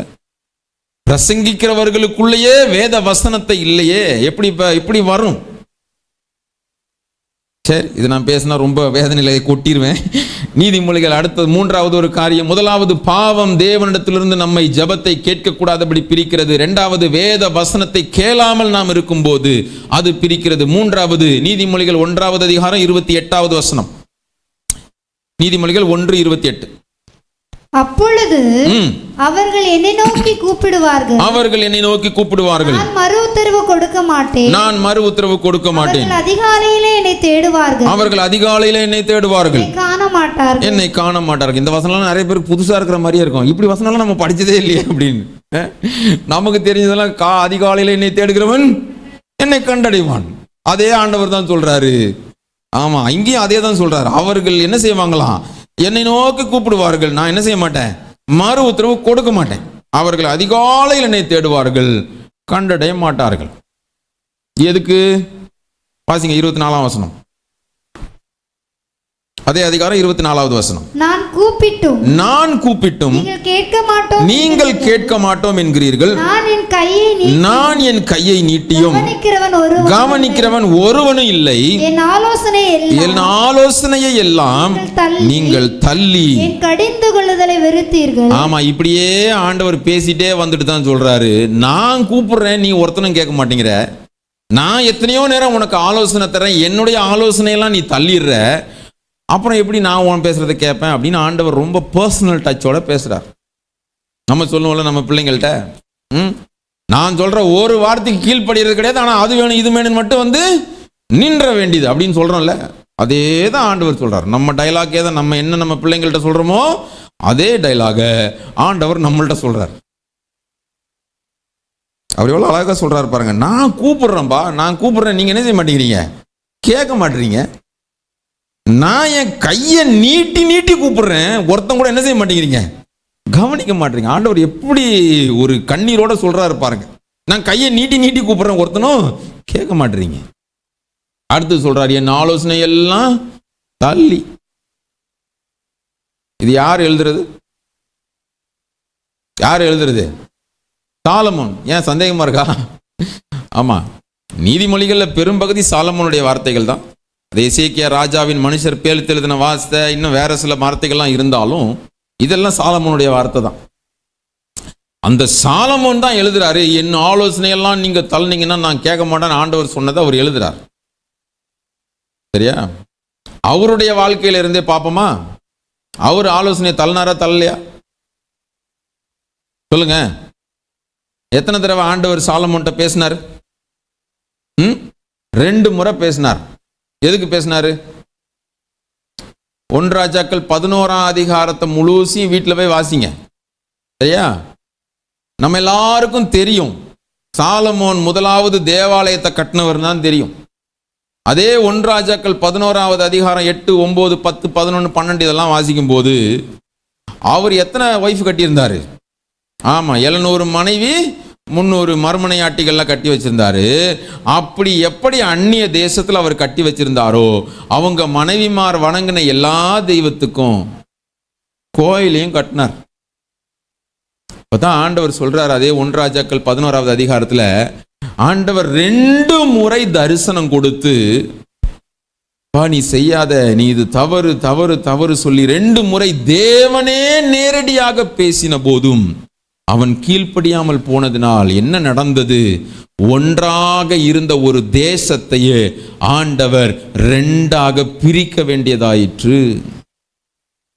நல்ல கவனிங்க. ஆண்டவருடைய ஆலோசனையை தள்ளிவிட்டு மனிதர்களுடைய ஆலோசனைக்கு முக்கியத்துவம் கொடுக்கும் போது பிரிவினை உண்டாகிறது. மறந்து போகாதீங்க. நிறைய குடும்பத்தில் பிரிவினைகள் வந்ததுக்கு காரணமே என்ன தெரியுமா? எது ஆண்டவருடைய ஆலோசனையோ அதுக்கு செவி கொடுக்கவே மாட்டாங்க. எவனோ ஒருத்தன் ஏதாவது ஒன்று சொல்லுவான், அதுதான் என்னவா தெரியும்? வேத வாக்கா தெரியும். தேவ ஆலோசனையை தள்ளுகிற இடத்திலே அங்கே பிரிவினையை சத்துரு கொண்டு வருவான் என்பதை மறந்து போகாதிருங்கள். உங்கள் ஆண்டவர் என்ன காரியத்திற்காக உங்களுக்கு ஆலோசனை கொடுத்தார் என்று எனக்கு தெரியாது. அது உங்களுக்கு தெரியும். ஆண்டவர் சில நேரத்தில் சில காரியங்களை குறிப்பாக உங்களுக்கு நேரடியாகவே உணர்த்தியிருக்கலாம், அல்லது ஊழியர்கள் மூலமாக உணர்த்தியிருக்கலாம், வசனத்தின் மூலமாக பேசியிருக்கலாம். ஒருவேளை செவி கொடுக்காமல் போயிருப்பீர்களானால் ஆண்டவர் உங்களை பார்த்தும் ஒருவேளை அப்படி சொல்லிடுவாரோ 28ஆம் வசனத்தில் சொன்ன மாதிரி அப்படிங்கிற பயத்தோட தான் நான் உங்கள்கிட்ட சொல்றேன். ஆண்டவருடைய ஆலோசனையை அற்பமாக ஒருபோதும் ஒரு தேவ பிள்ளை எண்ணிவிடக்கூடாது. ஹல்லேலூயா. அவருக்கு பேரே ஆலோசனை கர்த்தா. ஆமா, மனிதர்களுடைய ஆலோசனை நமக்கு தேவையா தேவையில்லையா? தேவைதான். நல்ல படித்தவங்க, நம்மளோட படித்தவர்கள், நம்மளோட அனுபவம் வாய்ந்தவர்களுடைய ஆலோசனை சில நேரத்தில் நமக்கு என்ன செய்யும்? உதவியாக இருக்கும். ஆனால் ஆண்டவர் குறிப்பாக சில காரியங்களை நமக்கு உணர்த்தி சில ஆலோசனைகளை தந்திருப்பாரானால் எந்த மனிதனுடைய ஆலோசனையை காட்டிலும் அதுதான் பிரதானமாக பார்க்கப்பட வேண்டும். ஹல்லேலூயா. அதை உணர்ந்து கொள்ளாத சாலமோன் முழு தேசத்திற்கும் அவன் எழுதின வார்த்தைக்கே அவன் மாறாக நடந்து விட்டான். சாலமோனுக்கு ஞானம் கிடைச்ச அந்த ஆரம்ப கட்டத்தில் அவர் எழுதினது தான் நீதிமொழிகள். சரியா? அப்புறம் நடுவில் கொஞ்சம் அப்படி இப்படி ஆட்டம் போட்டுக்கிட்டு இருக்கும்போது எழுதினது தான் எது? உன்னத பாட்டு. உன்னத பாட்டிலே வாசிக்கிறோம், எனக்கு 65 மறுமனையாட்டிகள் உண்டுலாம் இருக்காங்க. நடுவில் கொஞ்சம் அப்படி இப்படின்னு ஆட்டம் போட்டுட்டு இருக்கும்போது என்னவா எழுதிட்டாரு? ஒரே காதல் காவியமா எழுதிட்டாரு அவரு. எல்லாத்தையும் சூரியன் என்னது, கண் கெட்ட பின்னே என்னது சூரிய நமஸ்காரமா அப்படிங்கிற மாதிரி எல்லாத்தையும் முடிஞ்சு போயிட்டு கடைசியில் உட்காந்து வானத்தின் கீழே பூமியின் மேலே என் கண்ணுக்கு பிரியமானது ஒன்னையும் நான் விட்டு வைக்கல, ஆனா எல்லாம் மாயையும் மனதுக்கு சஞ்சலம், என்ன புண்ணியம்னு கேட்கிறேன். எல்லாத்தையும் முடிச்சு கெடுத்து குட்டிச்சவர் ஆக்கியாச்சு. இதுக்கு மேல உட்காந்து நீங்க பிரசங்கி எழுதி என்ன புண்ணியம்? ஆண்டவர் எவ்வளவு நேர்த்தியாக அவனுக்கு ஞானத்தை கொடுத்திருந்தார். ஆனால் ஆண்டவருடைய ஆலோசனையை தள்ளிட்டானே. சரி, இப்படி நான் சொல்லிட்டே போவேன். அடுத்தது ஒரு காரியத்தை வாசிக்கலாம். மார்க் எழுதின சுவிசேஷம் 12வது அதிகாரம். அங்கே பரிசேயரையும் வேத பாரகரையும் குறித்து ஆண்டவர் ஒரு காரியத்தை சொல்லுகிறார். அந்த பரிசேயரையும் வேத பாரகரையும் குறித்து அவர்களுடைய வாழ்க்கை குறித்து ஆண்டவர் சொல்லும் போது அவர் என்ன சொல்லுகிறார் பாருங்கள். மார்க் எழுதின சுவிசேஷம் 12வது அதிகாரம் 39-40 வசனம். ஜெப ஆலயங்களில் முதன்மையான ஆசனம் 38ஆம் வசனத்திலிருந்தே வாசிடுங்க. பின்னும் அவர் உபதேசம் பண்ணுகையில் அவர்களை நோக்கி நீண்ட அங்கிகளை தரித்துக் கொண்டு திரியவும், சந்தை வெளிகளில் வந்தனங்களை அடையவும், ஜெப ஆலயங்களில் முதன்மையான ஆசனங்களில் உட்காரவும், விருந்துகளில் முதன்மையான இடங்களில் இருக்கவும் விரும்பி, விதவைகளின் வீடுகளை பட்சித்து பார்வைக்கு நீண்ட ஜெபம் பண்ணுகிற குறித்து எச்சரிக்கையா இருங்கள். அவர்கள் அதிக ஆக்கனை அடைவார்களாம். இவர்கள் என்னதான் செய்யறாங்க? ஜெபம் தான் பண்றாங்க. ஆனா இவர் வேத பாரகரை குறித்து சொல்லுகிறார். அவர்கள் எப்படி ஜெபம் பண்ணுவாங்களாம்? நிறைய காரியத்தை சொல்றார். எங்க போனாலும் நான் முதலில் இருக்க வேண்டும், நீண்ட அங்கிகளை தரித்துக் கொண்டு. இவங்க யாரு தெரியுமா? வெளி வேஷம் போடுகிறவர்கள். என்ன போடுகிறவர்கள்? வெளி வேஷம் போடுகிறவர்கள். பார்வைக்கு நீண்ட ஜெபம். நீண்ட ஜெபம் இன்னைக்கு நம்ம புரிஞ்சுக்கிற மாதிரி ரொம்ப லெங்க்தியா பண்றது அது மட்டும் கிடையாது. அங்க ஆண்டவர் சொல்ல விரும்புகிற காரியம் என்ன? வெளியில பார்க்கும்போது பரிசுத்தவான்கள் போல காட்சியளித்துக் கொண்டு உலக பிரகாரமாக மனிதர்களை ஏமாற்றுவதற்கு எல்லா வேலைகளையும் செய்து கொண்டு நீண்ட ஜெபம் கூட பண்றாங்க. ஆனா அவங்க ஜெபத்துக்கு பதில் வராது. என்னதான் வரும்? அதிக ஆக்கினை தான் வரும் என்று ஆண்டவர் சொல்லுகிறார். எவ்வளவு மோசமான ஸ்டேட்மெண்ட்! என்ன ஆக்கினைன்னு கூட சொல்ல ஆண்டவர். அவர்கள் அதிக ஆக்கினையை அடைவார்கள். வெளி பிரகாரமான வேஷத்தோடு கூட மனிதர்களை ஏமாற்றி விடலாம். ஏன் ஊழியர்களை ஏமாற்றி விடலாம், பெற்றோரை ஏமாற்றி விடலாம், நம்ம கூட இருக்கிற குடும்பத்தாரை ஏமாற்றி விடலாம். ஆனா தேவனை ஏமாற்றவே முடியாது. மனுஷன் முகத்தை பார்க்கிறான், கர்த்தரோ இருதயத்தை பார்க்கிறார். அதுதான் தாவீது பாவம் செஞ்சுட்டு மனம் திரும்பி சங்கீதம் 51 சங்கீதத்துல அவன் அழும்போது சொல்லுகிறான், வேண்டுதலோடு கூட உள்ளத்துல உண்மை இருக்க விரும்புகிறீர் ஆண்டவரே. வெளியில பார்க்கிறதுக்கு நான் ராஜா தான், யாருக்குமே நான் செஞ்ச பாவம் தெரியாதுதான். ஆனா ஆண்டவரே, உள்ளத்தை பார்க்கிற நீர் என்னுடைய உள்ளத்தை பார்த்து நான் தானே அனுப்பி எனக்கு சொல்றீரே ஆண்டவரே. எங்க உண்மை இருக்கணும்? உள்ளத்துல உண்மை இருக்கணும். வெளி வேஷம் போடுகிற ஜபங்களுக்கு ஒருபோதும் என்ன வராது? பதில் வராது. இன்றைக்கு வேத பாரகரையும் பரிசேயரையும் குறித்து ஆண்டவர் இப்படிப்பட்ட வார்த்தைகளை சொல்லி கடிந்து கொள்ளுகிறார். இன்றைக்கு நிறைய இடங்கள்ல வெளிப்படையான காரியங்களுக்கு தான் பயங்கர முக்கியத்துவம். நம்ம எல்லாருடைய கண்ணுக்கு எப்பவுமே எப்படி தெரியும்? எல்லாமே பிரம்மாண்டமா தெரியும். எல்லாம் பிரம்மாண்டம் தான், எது நடந்தாலும் பிரம்மாண்டம் தான்.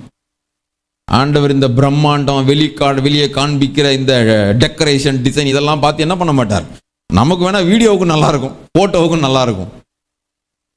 எந்த காரியம் செய்தாலும் அது உள்ளான மனுஷனிலே பரிபூரணமாக அது தேவனுக்கு பிரியமுள்ளதாக செய்யப்படுமானால் அந்த ஜபத்திற்கு கண்டிப்பாக பதில் உண்டு. ஹல்லேலூயா.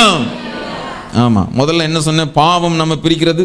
இரண்டாவது, வேதத்தை தள்ளும் போது நமக்கு ஜபத்துக்கு பதில் கிடைக்காம போகுது. மூணாவது, ஆலோசனையை தள்ளும் போது பதில் கிடையாமல் போகிறது. அடுத்தது, வெளி வேஷமாக செய்யப்படுகிற காரியங்களுக்கு பதில் கிடையாமல் போகிறது. அடுத்ததா ஒரு காரியத்தை வாசிக்கலாம். யாக்கோபு எழுதின நிருபம் 4வது அதிகாரம் 3வது வசனம். யாக்கோபு 4வது அதிகாரம் 3வது வசனத்தை வாசிங்க.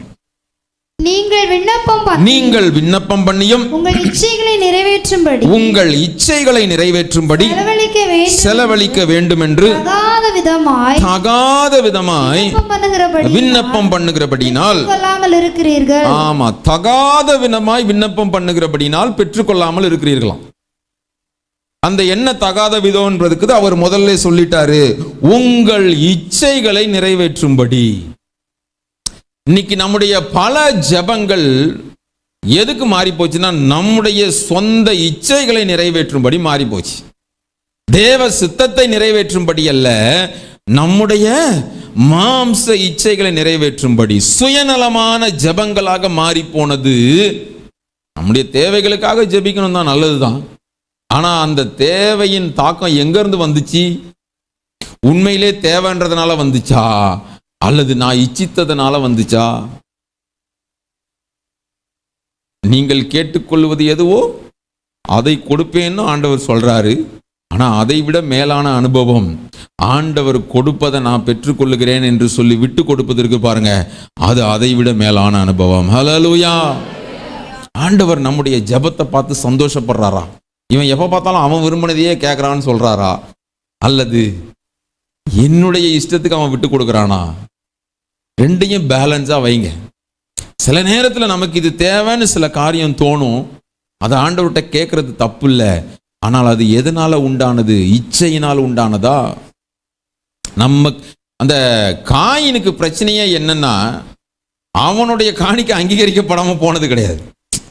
ஏன் தம்பி காணிக்கை அங்கீகரிக்கப்பட்டுருச்சு, அதுதான் நமக்கு நிறைய பேருக்கு பிரச்சனை இன்னைக்கு வாழ்க்கையில். அதுதான், என் நாத்தனார் பையன் அவனுக்கு வேலை கிடைச்சிருச்சு, இவனுக்கு கிடைக்கலையே.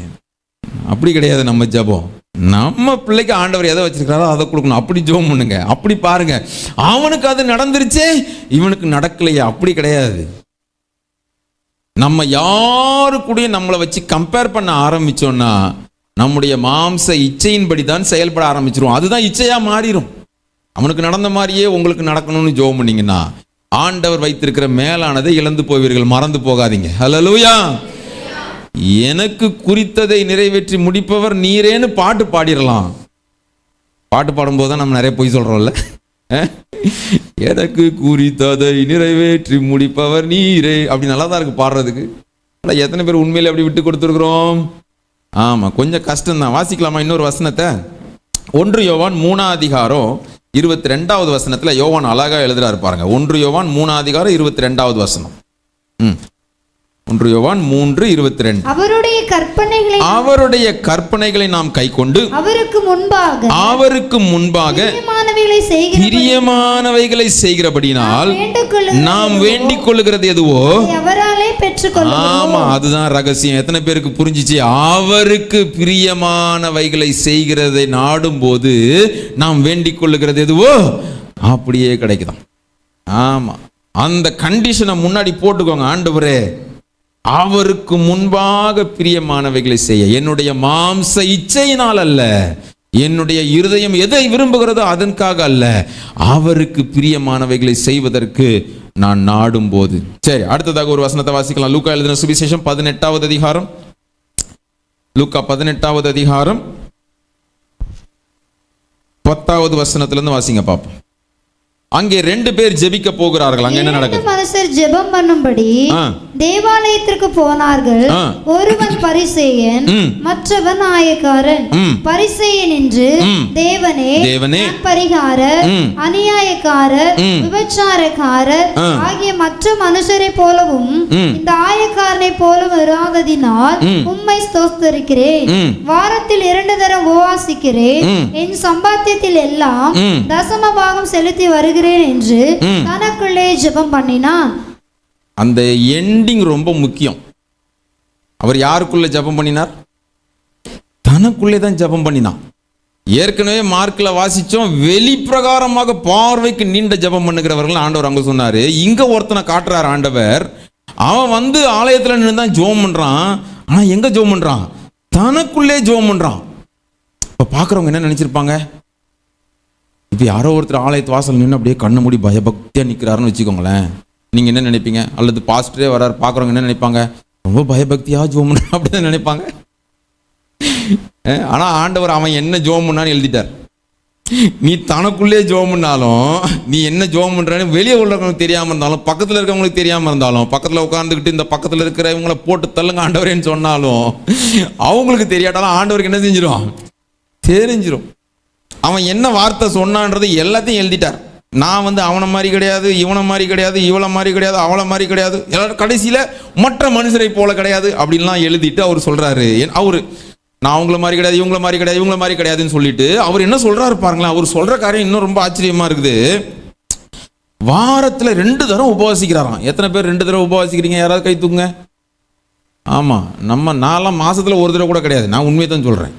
அவன் என்ன பண்ணியிருக்கிறான் பாருங்க, வாரத்தில் 2 தடவை உபவாசிக்கிறான். அடுத்தது சம்பாத்தியத்தில் எல்லாம் தசம பாகம் செலுத்தி வருகிறேன் என்று சொல்லி. இது என்ன ஜெபம் தெரியுமா? இது சுயநீதியை வெளிப்படுத்துகிற ஜெபம். ஆண்டவருக்கு முன்னாடி வந்துட்டு, ஆண்டவரே உமக்கு தெரியல ஆண்டவரே, நான் அன்னைக்கு அது பண்ணேன், இன்னைக்கு இது பண்ணேன், போன மாசம் இது பண்ணேன், அன்னைக்கு இவ்வளோ கொடுத்தேன், அன்னைக்கு இவ்வளோ கொடுத்தேன், அன்னைக்கு இவ்வளோ ஜோம் பண்ணேன், இன்னைக்கு இவ்வளோ ஜோம் பண்ணேன். அதனால வசனம் சொல்லுது ஏசாயாவில், நம்முடைய நீதி எல்லாம் அவருடைய பார்வைக்கு முன்னாடி எப்படிப்பட்ட கந்தை? வெறும் கந்தை கிடையாது, அழுக்கான கந்தையை போல இருக்குதான். ஒருபோதும் நம்முடைய சுய நீதியை பேசி பேசி ஆண்டவரை செவி கொடுக்க வச்சிட முடியும்னு கனவு கூட காணாதீங்க. நம்ம என்னதான் ஆண்டவருக்காக பெரிய காரியங்களை சாதித்திருந்தாலும், பெரிய ஊழியங்களை கட்டி இருந்தாலும், நம்முடைய நீதி எல்லாம் எங்க தான்? குப்பை தான். அவருடைய சமூகத்துக்கு முன்ன வரும்போது, ஆண்டவரே உமக்கு முன்பாக நான் ஒன்றும் இல்லை என்கிறதான அர்ப்பணிப்போடு வருகிறவனுடைய ஜெபம்தான் கேட்கப்படும். ஹல்லேலூயா. அதை சொல்லிட்டு தான் அடுத்தது சொல்றார். அந்த ஆயக்காரன் மார்பில் அடித்து கொண்டு சத்தத்தோட சொன்ன ஒரே லைன் தான் ஆண்டவருக்கு பிடிச்சிச்சு, பாவியாக என் மேல் கிருபையாயிரும். அதுக்கு அடுத்த வசனம் ரொம்ப நல்லா இருக்குது. 14ஆம் வசனத்தில் ஆண்டவர் சொல்றாரு, அவன் அல்ல இவனே. நம்ம அவன் யாரை சொல்லுவோம்? இப்போ தம்பி தினேஷ் இல்லையா, அந்த கீபோர்டு வாசிக்கிற தம்பி இருக்கிறாரு, அங்க வீடியோ எடுக்கிற தம்பி இருக்கிறாரு. நான் அவனை பார்த்து என்ன சொல்லுவேன்? அவன்னு சொல்லுவேன். இவர் என் பக்கத்தில் இருக்கிறதுனால இவன்னு சொல்லுவேன். அப்ப ஆண்டவர் யார் பக்கத்தில் போயிட்டாரு? ஆயக்காரன் பக்கத்தில் போயிட்டாரு. அவனை விட்டு டிஸ்டன்ஸ் ஆயிட்டார். அதனாலதான் சொல்றாரு அவனை பார்த்து, அவன் அல்ல இவனே. ஆண்டவர் உங்க பக்கத்தில் இருக்கணுமா? எப்போதுமே அவருக்கு முன்பாக தாழ்மைப்படுங்கள். ஹல்லேலூயா. ஆமா, நம்ம சுயநீதியை பேசணும்னா அவர் தள்ளி போயிடுவார். நீ ரொம்ப டேஞ்சரஸ் ஆன ஆள், நீ பேசிக்கிட்டே இருன்னு அவர் போயிடுவார். அவனாயிருவோம். ஆண்டவருக்கு எப்பவுமே நம்ம இவனாவே இருக்கணும். ஹல்லேலூயா. சரி, இன்னும் நிறைய காரியம் இருக்கு. மீகா 2வது அதிகாரம் 4வது வசனத்துல அங்க மீகா தீர்க்கதரிசியை கொண்டு ஆண்டவர் இப்படியாக ஒரு காரியத்தை சொல்லுகிறார். மீகா தீர்க்க தரிசன புஸ்தகம் 2வது அதிகாரம் 4வது வசனம். அந்நாளில் உங்கள் பேரில் ஒப்பு சொல்லி நாம் முற்றிலும் பாழானோம், நமது 3வது அதிகாரம் 4வது வசனம். மீகா 3:4. அப்பொழுது அவர்கள் ஆ. கர்த்தரை நோக்கி கூப்பிடுவார்கள், ஆ. ஆனாலும் அவர்கள் தங்கள் கிரியைகளில் பொல்லாதவர்களானபடியினால் அவர் அவர்களுக்கு மறு உத்தரவு கொடாமல். ஆமா, இங்கேயும் ஆண்டவர் தீர்க்கதரிசியை கொண்டு சொல்லுகிறார், அவர்கள் நோக்கி கூப்பிடுவாங்க, ஆனா அவர்களுடைய கிரியைகள் பொல்லாதவைகளானபடியினால் அவர் அவர்களுக்கு மறு உத்தரவு கொடாமல் அவர் முகத்தை மறைத்துக் கொள்ளுவார். இது எல்லாம் ஜெபமெல்லாம் நடக்கும், ஆனா கிரியைகள் என்னவா இருக்கும்? பொல்லாததா இருக்கும். சவுலுடைய வாழ்க்கையை யோசிச்சு பாருங்க, பழைய ஏற்பாட்டு சவுலுடைய வாழ்க்கையை. ஒரு வருஷம் ஆண்டவர் எவ்வளவு தாழ்மையிலிருந்து நடத்தினார். ஒரு வருஷம் ஆன உடனே அவருடைய ஆட்டிடியூட் அப்படியே மாறிடுச்சு. ஒவ்வொரு நேரமும் வந்து சாமுவேல்கிட்ட கேட்பார், நீர் எனக்காக ஆண்டவர்கிட்ட வேண்டிக்கொள்ளும் அதெல்லாம் கேட்பாரு. ஆனா பொல்லாத கிரியை மட்டும் என்ன செய்யல, கடைசி வரை மாறல. நம்முடைய கிரியைகள் பொல்லாததா இருக்குமானால் ஆண்டவர் நம்முடைய கிரியைகளை பார்த்து உன்னுடைய கிரியைகளில் சந்தோஷப்படுகிறேன் என்று சொல்லுவாரா, அல்லது நம்முடைய கிரியைகளை பார்த்து நாம் செய்கிற காரியங்களை பார்த்து இது பொல்லாதது என்று சொல்லி ஒதுங்கி கொள்ளுவாரா? ஆண்டவர் அங்க சொல்ற வசனம்லாம் ரொம்ப டேஞ்சரா இருக்கு, பயமா இருக்கு பார்த்தாலே. நான் என் முகத்தை என்ன செய்து கொள்வேன்? மறைத்துக் கொள்வேன். நான் உன்னை பார்க்கவே மாட்டேன்ட்டார். முதல்ல கேட்கவே மாட்டேனார், இப்போ என் மூஞ்சிலே முழிக்காதன்ட்டார் அர்த்தம். அருமையான தேவ பிள்ளைகளே, ஆண்டவர் நம்மோடு கூட இடைப்படுவாராக. நம்முடைய ஜெபங்கள் கேட்கப்படாமல் போக வேண்டும் என்பது ஆண்டவருடைய சித்தம் அல்ல. நம்முடைய ஜெபங்கள் அவருடைய சமூகத்திலே எட்டப்பட வேண்டும். அதற்கு பதில் தருவதற்கு அவர் ஆயத்தம். ஆனால் அதற்கு முன்னர் நம்முடைய வாழ்க்கை எப்படி இருக்கிறது? இப்படி நான் நிறைய காரியத்தை சொல்லிட்டே போகலாம். இன்னும் ஒரே ஒரு காரியத்தை மட்டும் சொல்ல விரும்புகிறேன். வாசிக்கலாம். லூக்கா எழுதின சுவிசேஷம் 13வது அதிகாரம். லூக்கா எழுதின சுவிசேஷம் 13வது அதிகாரம் 25வது வசனத்திலிருந்து வாசிங்க. லூக்கா. வீட்டு எஜமான் எழுந்து கதவை பூட்டின பின்பு நீங்கள் வெளியே நின்று ஆண்டவரே எங்களுக்கு திறக்க வேண்டும் என்று சொல்லி கதவை தட்டும்போது நீங்கள் எவ்விடத்தாரோ உங்களை அறியேன் என்று உங்களுக்கு சொல்லுவார். நிறுத்துங்க. இங்கே ஆண்டவர் ஒரு வீட்டு எஜமானை குறித்து பேசுகிறார். அந்த வீட்டு எஜமான் இவ்வளவு நாள் கதவை திறந்து வைத்துக் கொண்டு கூப்பிட்டு கொண்டே இருந்தார். அத்தனை நாள் வரல. ஆனா இன்றைக்கு கதவு அடைக்கப்பட்டாயிற்று. இன்றைக்கு வந்து ஒரு கூட்டம் எஜமானே கதவை திறங்க என்று கத்தும்போது அவர் சொல்லுகிறார், ஜெபத்தை கேட்கிறவர் பதில் அளிக்கிறவர் இன்றைக்கு சொல்லுகிறார், நீங்கள் எவ்விடத்தாரோ உங்களை அறியேன் என்று உங்களுக்கு சொல்லுகிறார். அடுத்த 26வது வசனம். அப்பொழுது நீங்கள் உம்முடைய சமூகத்தில் ஆமா பந்தியை அனுபவித்தோமே, நீர் எங்கள் வீதிகளில் போதகம் பண்ணினீர். ஆமா உம்முடைய பிரசங்கத்தெல்லாம் கேட்டோமே. ஆனாலும் அவர் நீங்கள் எவ்விடத்தாரோ உங்களை அறியேன், அக்கிரமக்காரராகிய நீங்கள் எல்லாரும் என்னை விட்டு அகன்று போங்கள் என்று சொல்லுவார். இது எந்த நேரத்திலே கூப்பிடுகிற ஜெபத்தை குறிக்கிறது? ஒரு நாள் வருகிறது, ஆண்டவர் அவ்வப்போது தேவனுடைய வார்த்தைகளை தந்து இது கிருபையின் காலமாய் இருக்கிறபடியினாலே நம்மை எச்சரித்துக் கொண்டே இருக்கிறார். நமக்கு தருணம் கொடுக்கப்பட்டு கொண்டே இருக்கிறது. வீட்டு எஜமானாகிய அவர் கதவை திறந்து வைத்திருக்கிறார். நீங்க எப்போது வேண்டுமானாலும் உள்ளே வந்து விடுவதற்கு வாய்ப்புண்டு. ஆனால் ஒரு நாள் வருகிறது, அந்த நாளிலே அந்த வீட்டு எஜமான் உங்களை அழைக்கிறவர்களாக அல்ல, புறம்பே தள்ளி கதவை பூட்டுகிறவராக நியாயாதிபதியாக வீற்றிருக்க போகிறார். அன்றைக்கு அவரால் உங்களுக்கு ஒரு வாய்ப்பை கொடுக்க முடியாது. அந்த காலம் போன கடைசியிலே போய் ஆண்டவரிடத்திலே வைக்கிற விண்ணப்பங்களும் ஜெபங்களும் கேட்கப்படாமல் தான் போகும். கேட்டாலும் ஆண்டவர் சொல்லுவார், அக்கிரமக்காரரே என்னை விட்டு அகன்று போங்கள்.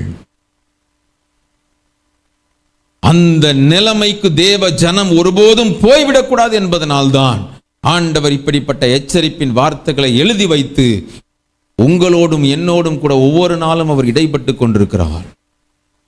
என்ன சொல்ல போகிறோம்? வீட்டின் கதவு திறந்திருக்கும் போதே அவர் வாய்ப்பை தரும் போதே அதை புரிந்து கொண்டு வீட்டிற்குள் பிரவேசிக்கிறவன் ஞானவான். ஆனால் ஆண்டவர் தருகிற எல்லா தருணங்களையும் விட்டுவிட்டு அவர் எனக்கு வாய்ப்பு கொடுத்துக்கிட்டே இருப்பார் என்று நினைத்து கொண்டிருப்போமானால் ஒரு நாள் வருகிறது, அன்றைக்கு நாம் ஏமாந்து போவோம். அன்றைக்கு நாம் கண்ணீர் வடிக்க கூடாது. ஆண்டவர் உங்களையும் என்னையும் பார்த்து சொல்லுகிறார், இதுவே காலம், இதுவே நான் தந்திருக்கிற தருணம். அதைத்தான் ஏசாயா தீர்க்கதரிசியின் புஸ்தகத்தில் வாசிக்கிறோம். 55வது அதிகாரம் 6வது வசனத்துல, ஏசாயா 55ஆம் அதிகாரம் 6வது வசனத்துல, கர்த்தரை கண்டடையத்தக்க சமயத்தில், கர்த்தரை கண்டடையத்தக்க சமயத்தில் அவரை தேடுங்கள், அவரை தேடுங்கள், அவர் சமீபமாயிருக்கையில் அவரை நோக்கி கூப்பிடுங்கள். ஆண்டவர் இன்றைக்கு மீண்டுமாக ஒரு பெரிய தருணத்தை நமக்கு தருகிறார். அவர் சமீபமாய் இருக்கிறபடியினால் தான், இந்த கிருபையின் காலத்தில் நீங்களும் நான் வைக்கப்பட்டிருக்கிறபடியினால் தான் ஆண்டவர் இப்படிப்பட்ட வார்த்தைகளை தந்து நம்முடைய ஜனத்தோடு அவர் ஒவ்வொரு நாளும் பேசிக் கொண்டிருக்கிறார். அந்த கண்டடையத்தக்க சமயத்திலே தேடுவதற்கு நம்மை நாம் ஒப்பு கொடுப்போமா? கடைசியாக ஒரே ஒரு காரியத்தை நான் காண்பிக்கிறேன். எரேமியா தீர்க்கதரிசியின் புஸ்தகத்தில் ஆண்டவர் பல காரியங்களை வேதனையோடு கூட அவர் ஜனத்திற்கு மூலமாக, எரேமியா தீர்க்கன் மூலமாக பேசுகிறார். பேசிட்டு உங்க ஜெபம் கேட்கப்படாமல் போவதற்கான ஒரு காரணத்தையும் எரேமியா தீர்க்கதரிசி மூலமாகவே ஆண்டவர் சொல்லுகிறார். அந்த 14ஆம் அதிகாரம் 12ஆம் வசனத்துல தான் அந்த சம்பவத்தை வாசிச்சோம். நீங்க உபவாசம் பண்ணினாலும், காணிக்க கொடுத்தாலும், எதை கொடுத்தாலும் நான் என்ன செய்ய மாட்டேன், கேட்க மாட்டேன் என்று சொன்ன ஆண்டவர் தம்முடைய ஜனத்தின் மீறுதல் என்ன என்பதையும் அவர் காண்பிப்பதை 14ஆம் வசனத்திலிருந்து வாசிக்கிறோம். அப்பொழுது கர்த்தர் என்னை நோக்கி, தீர்க்கதரிசிகள் என் நாமத்தை கொண்டு பொய்யாய் தீர்க்க தரிசனம் சொல்லுகிறார்கள். நல்லா கவனிங்க, யாரு யாரு? தீர்க்கதரிசிகள். உங்களுக்குள் காணப்படுகிற தீர்க்கதரிசிகள் என் நாமத்தை கொண்டு என்ன சொல்லுகிறார்களாம்? பொய்யாய் தீர்க்க தரிசனம் சொல்லுகிறார்கள், நான் அவர்களை அனுப்பினதும் இல்லை. அடுத்தது, நான் அவர்களுக்கு கற்பித்ததும் இல்லை, அவர்களோட பேசினதும் இல்லை. அவர்கள் கள்ள தரிசனத்தையும் கள்ள சகுனத்தையும் இல்லாத விசேஷத்தையும் தங்கள் இருதயத்தின் கபடத்தையுமே உங்களுக்கு தீர்க்க தரிசனமாய் சொல்லுகிறார்கள். இன்றைக்கு தீர்க்கதரிசிகள் என்று சொல்லிக் கொள்ளுகிற அநேகரை இந்த வசனத்திற்குள் என்னால் அடக்கி எக்ஸாம்பிளோட காண்பிக்க முடியும். நீங்களும் நானும் ஒரு கடைசி காலத்திலே, வஞ்சிக்கப்படுகிற காலத்திலே, வசனத்தை அறிந்தவர்களும் வஞ்சிக்கப்பட்டு போகிற காலத்திலே வாழ்ந்து கொண்டிருக்கிறோம். நீங்க யாரை ஃபாலோ பண்றீங்கன்றது முக்கியம்.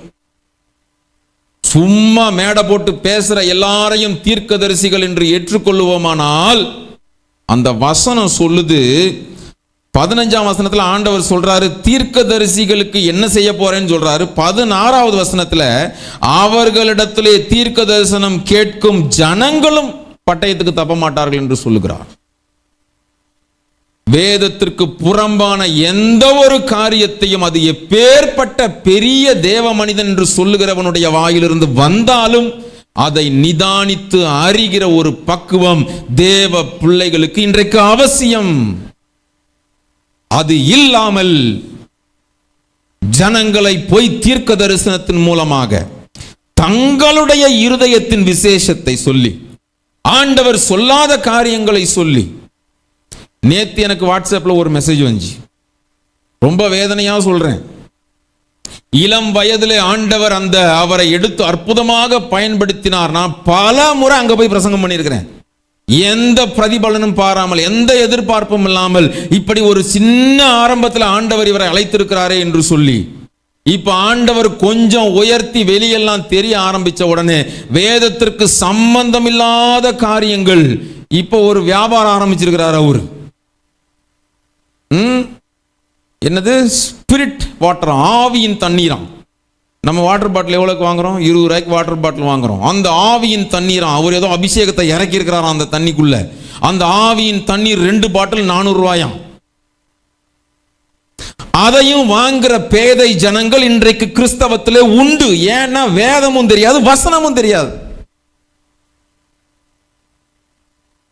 அதனாலதான் சொல்றேன், யூடியூப் ஃபாலோவர்ஸா மாறாதீங்க, ஆண்டவரை பின்பற்றுகிறவர்களா மாறுங்க. ஆமா, இதை கற்றுக் கொடுக்க தவறிய சபைகளிடத்திலும் ஆண்டவர் கேள்வி கேட்பார்.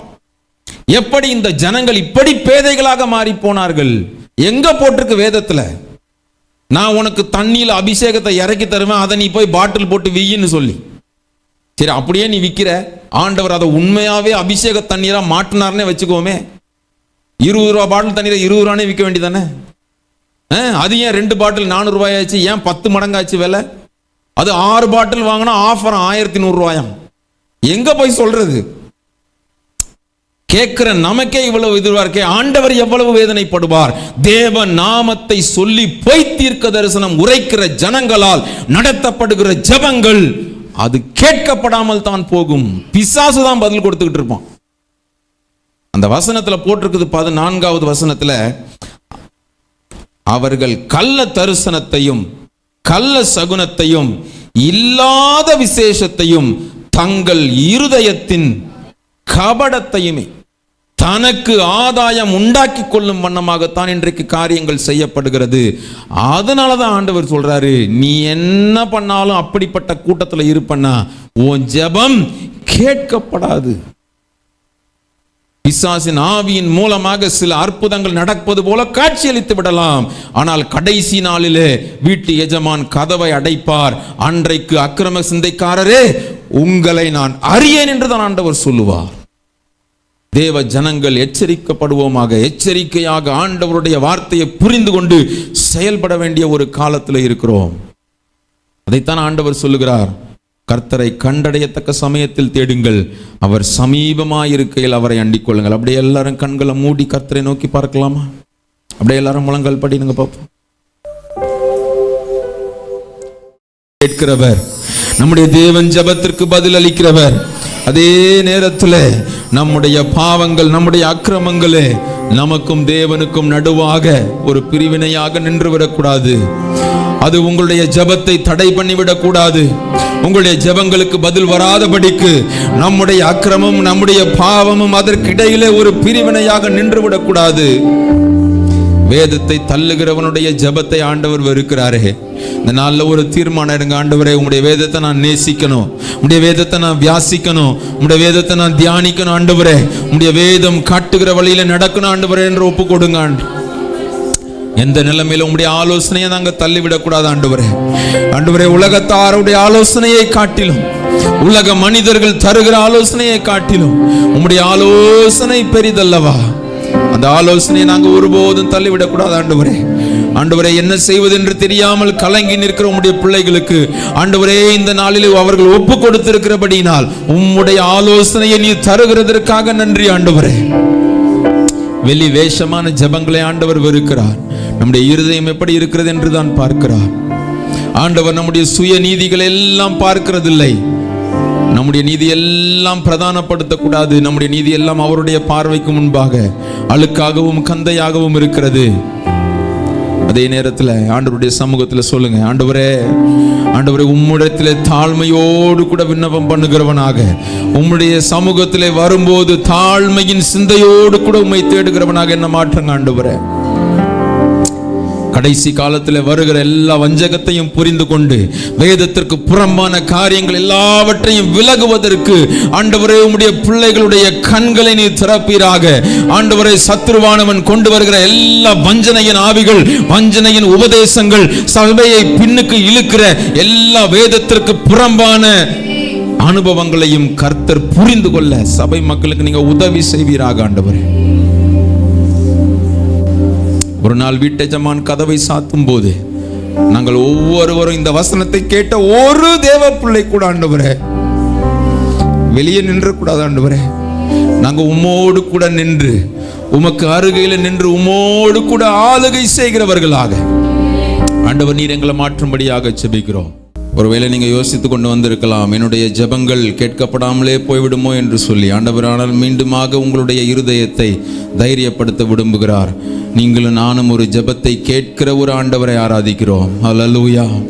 ஆகார் என்கிற அந்த ஏழை பெண் அன்றைக்கு வனாந்தரத்திலே தனியாக விடப்பட்டிருந்தால், பெயர்சபா வனாந்தரத்திலே எந்த நம்பிக்கையும் இல்லாமல், எந்த துணையும் இல்லாமல், உதவிக்கு யாரும் இல்லாத அந்த வனாந்தர சூழ்நிலையில விடப்பட்டிருந்த ஆகாரை குறித்து ஆதியாகமம் 21:14 வாசிக்கிறோம்.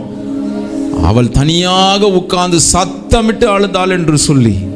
ஒருவேளை அப்படிப்பட்ட சூழ்நிலையில் உட்கார்ந்து இருக்கிறீங்களோ? அடுத்து என்ன நடக்க போகிறது, எதிர்காலம் கேள்விக்குறியாக உட்கார்ந்து கொண்டு எங்க போக போகிறோம், எங்கிருந்து அனுகூலம் வரப்போகிறது என்று சொல்லி தெரியாமல், வார்த்தையினால சொல்ல முடியாமல் கண்ணீரையே விதைத்துக் கொண்டிருக்கிற அருமையான சகோதரனே சகோதரியே, ஆண்டவர் உன்னை பார்த்து தான் சொல்லுகிறார். அன்றைக்கு ஆகாரின் அழுகுரலை கேட்டு அந்த பிள்ளைக்கு மனமிறங்கின ஆண்டவர், உன்னுடைய கண்ணீர் அவருடைய கரத்தில் இருக்கிறது, அவைகள் ஒருபோது வீணாய் போகிறதில்லை. Jesus. நிச்சயமாகவே முடிவு உண்டு. உன் நம்பிக்கை வீண் போகாது என்று வாக்கு பண்ணின ஆண்டவர், அவர் வார்த்தையிலே உண்மையுள்ளவர், ஒருபோதும் வாக்கு மாறாதவர். கலங்க வேண்டாம். ஆண்டவரை இன்னும் அதிகமாய் தேடுங்கள், இன்னும் அதிகமாய் பற்றி கொள்ளுங்கள். கர்த்தர் உங்களுக்கு உதவி செய்வாராக.